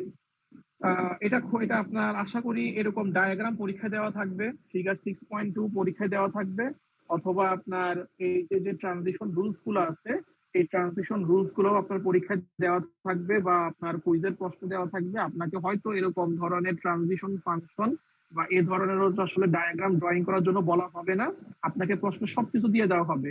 কোনো কিছু ডিজাইন করার জন্য বলা হবে না, কোনো কিছু ড্রয়িং করার জন্য বলা হবে না, কোনো ট্রানজিশন ফাংশনের রুলস লিখতেও বলা হবে না, সবকিছু প্রশ্ন দেওয়া থাকবে। যে কাজটা করতে হবে সেটা হচ্ছে আপনাকে জাস্ট সিকোয়েন্স দেখাইতে হবে। অর্থাৎ এই যে আপনি ফিগার 6.3 যেরকম এরকম হচ্ছে আপনি কিছু সিকোয়েন্স দেখাবেন কিভাবে আসলে স্ট্রিংটা প্রসেস হইতেছে। তো এরকম আসলে তো পারবেন নাকি? অ্যাটলিস্ট তো পারা উচিত। স্যার 6.3 এর ফিগারটা আরেকবার একটু বলবেন, মানে একবার একটু বলবেন? মানে আমি আপনাদেরকে বলি, ধরেন আমি আপনাকে পরীক্ষার প্রশ্নে এই যে ট্রানজিশন রুলস গুলো আছে এটাও দিয়ে দিলাম, কেমন? আবার ধরেন ট্রানজিশন রুলস গুলো যদি না দিয়ে যদি আমি ফিগার 6.2 দিয়ে দিই তাও তো হবে না? একই জিনিস তো, হবে নাকি স্যার, ভিন্ন ভিন্ন হবে। জিনিস? আমি পরীক্ষায় ফিগার 6.2 দেই আর পরীক্ষায় হচ্ছে আমি আপনাকে ট্রানজিশন রুলস গুলো দিয়ে দিই, ঘটনা তো একই জিনিস জি নাকি? স্যার। এখন দিয়ে যদি বলি যে আপনাকে ধরেন হচ্ছে একটা ইনপুট স্ট্রিং দিলাম, যেমন ধরেন আমি ইনপুট স্ট্রিং দিলাম হচ্ছে এখানে 5টা 1 দিলাম বা 4টা 1 দিলাম, ঠিক আছে, যে আমি মার্ক করলাম। তো এরকম দিয়ে বললাম যে শুধুমাত্র আপনি এখন দেখাবেন যে কিভাবে আসলে আপনার মানে এরকম একটা ডায়াগ্রাম ড্রয়িং করার জন্য দিব। তো এরকম মানে কিভাবে প্রসেসিংটা কিভাবে হচ্ছে, তো এই প্রসেসিংটা তো আপনার দেখাতে পারবেন না, নাকি সমস্যা হবে দেখাইতে? স্যার দেখাইতে ইনশাল্লাহ পারো, কিন্তু আপনি বুঝতেছেন যদি নাকি একবার এই বুঝতেছেন না কিছু? 226 নাম্বার পেজে যা আছে ওটা একবার দেখাই দিতেন তাইলে ভালো হতো। আচ্ছা ওকে ফাইন, আমি বলি আপনাকে, দেখেন 6 আমরা এই আপনার ফিগার 6.2 পর্যন্ত মোটামুটি বুঝছি, হালকা হলে তো বুঝছি কিনা বলেন? জি স্যার। আচ্ছা না বুঝে থাকলো ভাই, এখন বুঝতে হবে, সময় খুব বুঝছি অনেক স্যার। সময় চলে গেছে। তার হ্যাঁ, তারপরের কাজটা বলি 6.1.4, এটাকে বলা হচ্ছে ইনস্ট্যান্টিনিয়াস ডিসক্রিপশনস বা সংক্ষেপে বলা হয় আইডি। এই আইডি মানে হচ্ছে আপনি যখন একটা ইনপুট স্ট্রিং কে পুশ ডাউন অটোমাটা ফলো করে প্রসেস করবেন, সেটা আসলে কিভাবে করবেন। ধরেন আপনার কাছে পুশ ডাউন অটোমাটা আমি দিয়ে দিলাম, আপনি কোনো কিছু ডিজাইন করতে হবে না, কোনো কিছু ড্রয়িং করতে হবে না, দিয়ে আমি শুধু বলতেছি প্রসেসিংটা আমাকে দেখায় দেন। ওই যে আমরা যে ডিএফএ এর ক্ষেত্রে যে এক্সটেন্ডেড ট্রানজিশন ফাংশন ক্যালকুলেশন করতাম না, ঠিক এরকম জাস্ট বলবো যে একটা স্ট্রিং দিলাম, এই স্ট্রিংটা এই পুশ ডাউন অটোমাটাকে কিভাবে ফলো করে অ্যাকসেপ্ট হবে বা রেকগনাইজড হবে, ওই ধাপগুলা বা ওই স্টেপ গুলা বা সিকোয়েন্স গুলো দেখায় দেন, পারা যাবে? ইনশাল্লাহ স্যার পারবো। আচ্ছা, এটা কিভাবে করছে আমি একবার বলে দিই, ঠিক আছে? আপনি দেখেন এখানে ওরা আসলে মানে অনেক থিওরি দিছে, এই থিওরি গুলো পড়তে পারেন নাও পড়তে পারেন, সমস্যা নেই, বাট মানে ফাইনাল রেজাল্ট হচ্ছে আপনার এইটা, যে আপনার যতটুকু আমি মার্ক করে দিচ্ছি, যে ধরেন আপনার এখানে ওরা কি লিখছে, যে যেখানে আমি মার্ক করলাম, the correct guess that the middle is reach after reading two ones gives us the sequence of IDs. আচ্ছা, তো এটা হচ্ছে আপনার গেসিং করছে। দেখেন আমি আপনাকে বলি কিভাবে করছি, ধরেন আমি Q0 স্টেটে ছিলাম, তারপর হচ্ছে আমি 4টা 1 কে আমি ইনপুট হিসেবে নিলাম, এবং আমি আপনার এখানে দেখলাম যে Z0 আছে স্ট্রিং এর টপে। সো এখন আমি কি করব আপনি বলেন, ধরেন এই প্রথমে আমি হচ্ছে গিয়ে প্রথম 1 কে আমি স্যার মনে আমরা কি করেন হচ্ছে মিডল পয়েন্ট পুশ বের করলাম। করব না? না আপনি তো আগে 1 বাই 1 প্রথমগুলো আপনার মাঝামাঝি পজিশন আসা পর্যন্ত কি করতে হয়, পুশ করতে হয় না? জি স্যার। তো এখানে 4টা 1 এর মাঝামাঝি পজিশন কি হবে, প্রথম 2টা 1 কে পুশ করতে হবে না, জি স্যার। 1টা আছে সেই 1 এর, এটা সিদ্ধান্ত হইলো যে স্প্রিং এর টপ পজিশনে Z0 অবস্থান করতেছে, এবং আমার কারেন্টলি আমি সর্ববামের যে 1 তাকে কনসিডারেশনে রাখছি।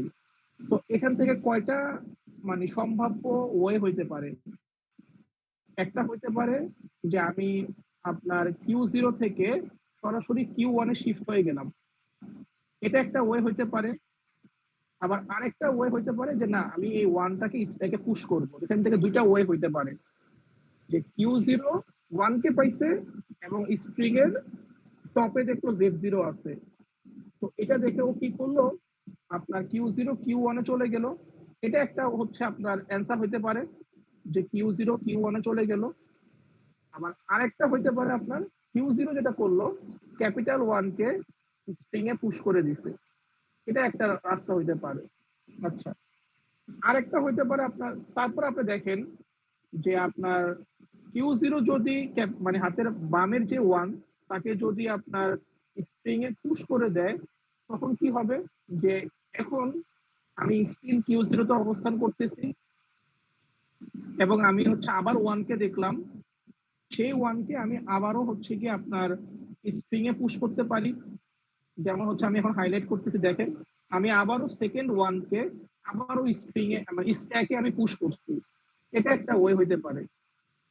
আচ্ছা, তো তারপর আমি কি করতেছি, এখন আমি যে কাজটা করব, এবার আমি Q0 থেকে Q1 এ ট্রানজিশন নিয়ে নিলাম এপসাইলনকে কনসিডার করে, যে আমার স্ট্যাকে কোনো চেঞ্জেস নাই, কোনো কিছু নাই, আমি জাস্ট Q0 থেকে Q1 এ আমি ট্রানজিশন নিলাম এবং স্ট্যাক অ্যাজ ইট ইজ। যখন আমি Q1 এ আসলাম, Q1 এ এসে আমি দেখলাম যে আপনার আমার স্ট্যাকের টপে আছে 1 এবং আমি এখন কনসিডার করতেছি 1 কে। তো ও যেটা করবে, ও পপ করবে, মানে দুইটা 1 কে সে বাদ দিয়ে দিবে, স্ট্যাক থেকেও বাদ দিয়ে দিবে, ইনপুট থেকেও বাদ দিয়ে দিবে, দিয়ে সে কি করবে, সে আবার হচ্ছে আপনার এই Q1 কে, Q1 আবার হচ্ছে দেখবে 1 কে কনসিডার করতেছে এবং স্ট্যাকের টপ পজিশনে 1 অবস্থান করতেছে। তো ও যেটা করবে, এই দুইজনকে ম্যাচ করে আবার বাদ দিয়ে দিবে, বাদ দিয়ে দিলে একটা সময় এসে দেখবে যে ইনপুটকে প্রসেস করা শেষ, মানে ইনপুট আর কোনো কিছু নাই, বা ইনপুটে শুধুমাত্র এখন আছে এপসাইলন, মানে এমটি স্ট্রিং, ফাঁকা, কোনো কিছু নেই, এবং স্ট্যাকের দিকে তাকিয়ে দেখবে আছে হচ্ছে আপনার Z0। তখন ও সিদ্ধান্ত নিবে যে ওর স্ট্যাককেও প্রসেস করা শেষ এবং ইনপুটকেও প্রসেস করা শেষ, তাই ও এখন ইনপুটে চলে আসবে। তো এই যে যাদেরকে আমি মোটামুটি মার্ক করছি, এবার এখন যে কথাটা বলতেছি এটা একটু শুনেন মনোযোগ দিয়ে, যে যেই জায়গাগুলোতে এই ফিগার 6.3 এর যেই জায়গাগুলোতে আমি হাইলাইট করছি, এটা হচ্ছে কারেক্ট সিকোয়েন্স, মানে এই সিকোয়েন্স গুলা মেনটেন করলে সে অ্যাকচুয়ালি ফাইনালি সিদ্ধান্ত নিবে তার স্ট্রিংটাকে সে রেকগনাইজ করতে পারছে। হাইলাইট করা ছাড়া অন্যান্য যেই ব্রাঞ্চ গুলা বের হইছে, ওগুলা হচ্ছে তার গেসিং, সে গেস করছিল বাট ফেল হইছে, কোনো কারণে মিলাইতে পারে নাই। বুঝছেন কিনা বলেন এখন যা বলছি?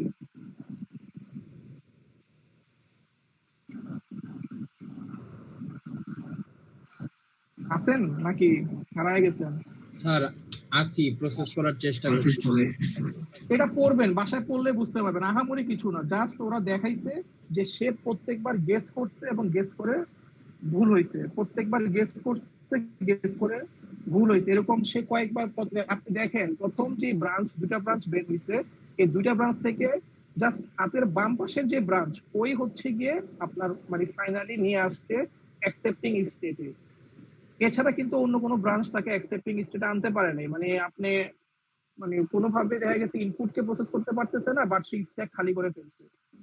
আপনি একটু বোঝার চেষ্টা করবেন, আর প্রতি আপনি প্রথম প্রথম যে আপনার হচ্ছে ডায়াগ্রামটা মানে লাইনটা আছে, যে আপনার কি মানে এটা জাস্ট দেখানো হয়েছে কিভাবে আপনার গিভেন ইনপুটকে সে প্রসেস করে ফাইনালি অ্যাকসেপ্টিং স্টেটে আসছে, এতটুকুই, আর অন্য কিছু না। সে প্রথমে একবার গেস করছিল, ওই গেসিংটা ভুল হয়েছে, ভুল হওয়ার কারণে সে হচ্ছে এখানে স্টাক হয়ে গেছে। আমি আপনাকে হাইলাইট করে দেখাই। স্যার আমাদের কি গেসিং পার্ট গুলাও দিতে হবে পরীক্ষার হলে? না না, গেসিং দেওয়া হবে না, গেসিং দিতে হবে না, গেসিং দিতে হবে না, আপনি জাস্ট সঠিকটা দিলেই হবে। যেমন ব্লু কালারের যেই অংশটা, এটা হচ্ছে তার ভুল, সেই এই গেসিং এর কারণে সে ভুল মানে আপনার স্ট্রিং কে শেষ করতে পারে নাই, এবং আপনার স্ট্যাক এমটি ব্লু কালারের যে অংশ, এটা বোঝাচ্ছে যে আমি ইনপুটকে এখনো শেষই মানে কনসিডারই করতে পারি নাই, ইনপুটকে আমি শেষ করতে পারি নাই, কিন্তু আমি হচ্ছে গিয়ে Q2 তে চলে আসছি, মানে আমি ভুল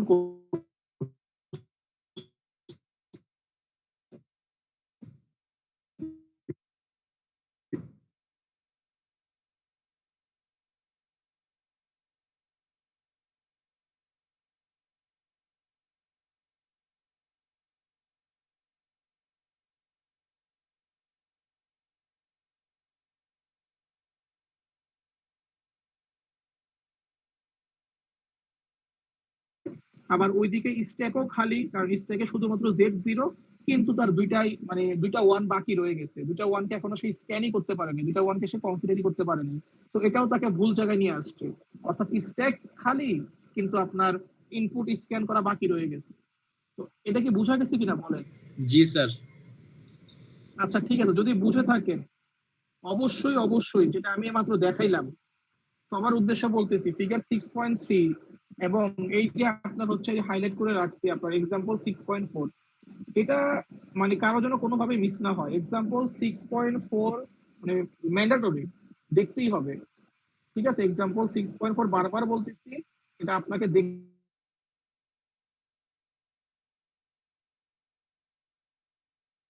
করা যাবে না। আচ্ছা, যদি আমরা এটা দেখে থাকি তাহলে আমার মনে হয় না এখান থেকে চ্যাপ্টার 6 থেকে আর কোনো কিছু দেখতে হবে। আচ্ছা, আর এক্সারসাইজ 6.2.5 এটা অবশ্যই অবশ্যই করতে হবে উঠান সময়। এক্সারসাইজ 6.2.5 এবং এক্সারসাইজ এই দুটো অবশ্যই বাসায় প্র্যাকটিস করতে হবে, এটার কোনো মাফ নাই। ওই একটা এক্সাম্পলের কথা বলছি, আর এখানে হচ্ছে এক্সারসাইজ 6.2.5 আর 6.2.6, এই দুইটা এক্সারসাইজ আর ওখানকার যে এক্সাম্পল গুলো পড়াইছি বুঝাইছি, এইগুলোর কোনো মাফই নেই, মানে চ্যাপ্টার 6 থেকে এগুলো করে আসতেই হবে। চ্যাপ্টার 6 থেকে আপনার এগুলো পড়ে আসতেই হবে, যে কোনো ভাবে হোক, এট এনি কস্ট। বুঝা গেছে কিনা বলেন? জি স্যার। যদি বুঝে থাকেন চ্যাপ্টার 6 এখানেই শেষ।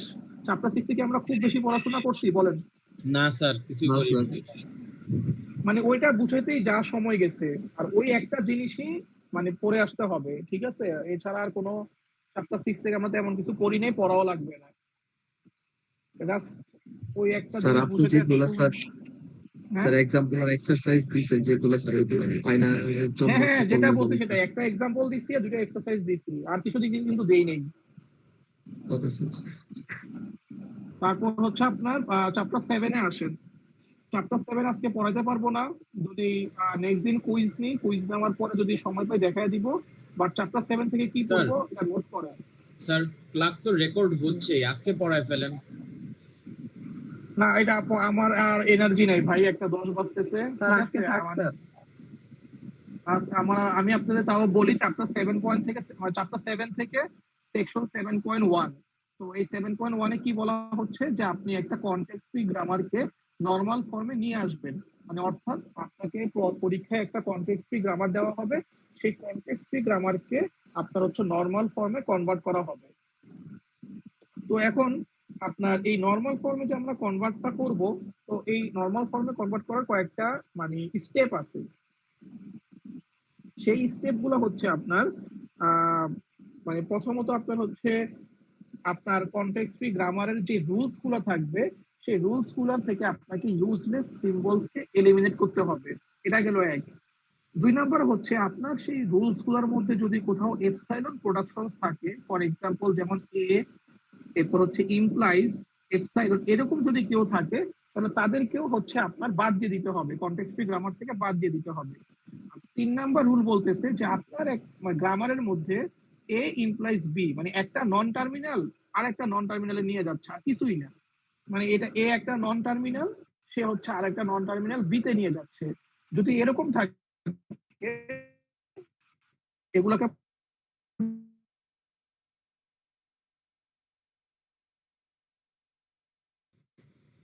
এ বি এর যে রুল আসছে ওইটাকেও বাদ দিয়ে দিতে হবে।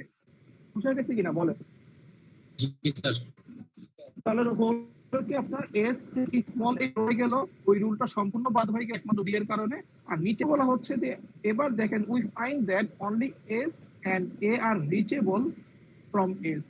তাহলে আপনার মানে আপনি এই কথাটার মানে কি আমি বলি যে now we find that only S and A are reachable from S. আপনার ওই বি কে বাদ দেওয়ার কারণে আপনার যে রুল, যে গ্রামারটা এখন দাঁড়াইলো, সেখানে আমরা দেখতেছি যে ক্যাপিটাল এস থেকে এ আর ক্যাপিটাল এ থেকে বি।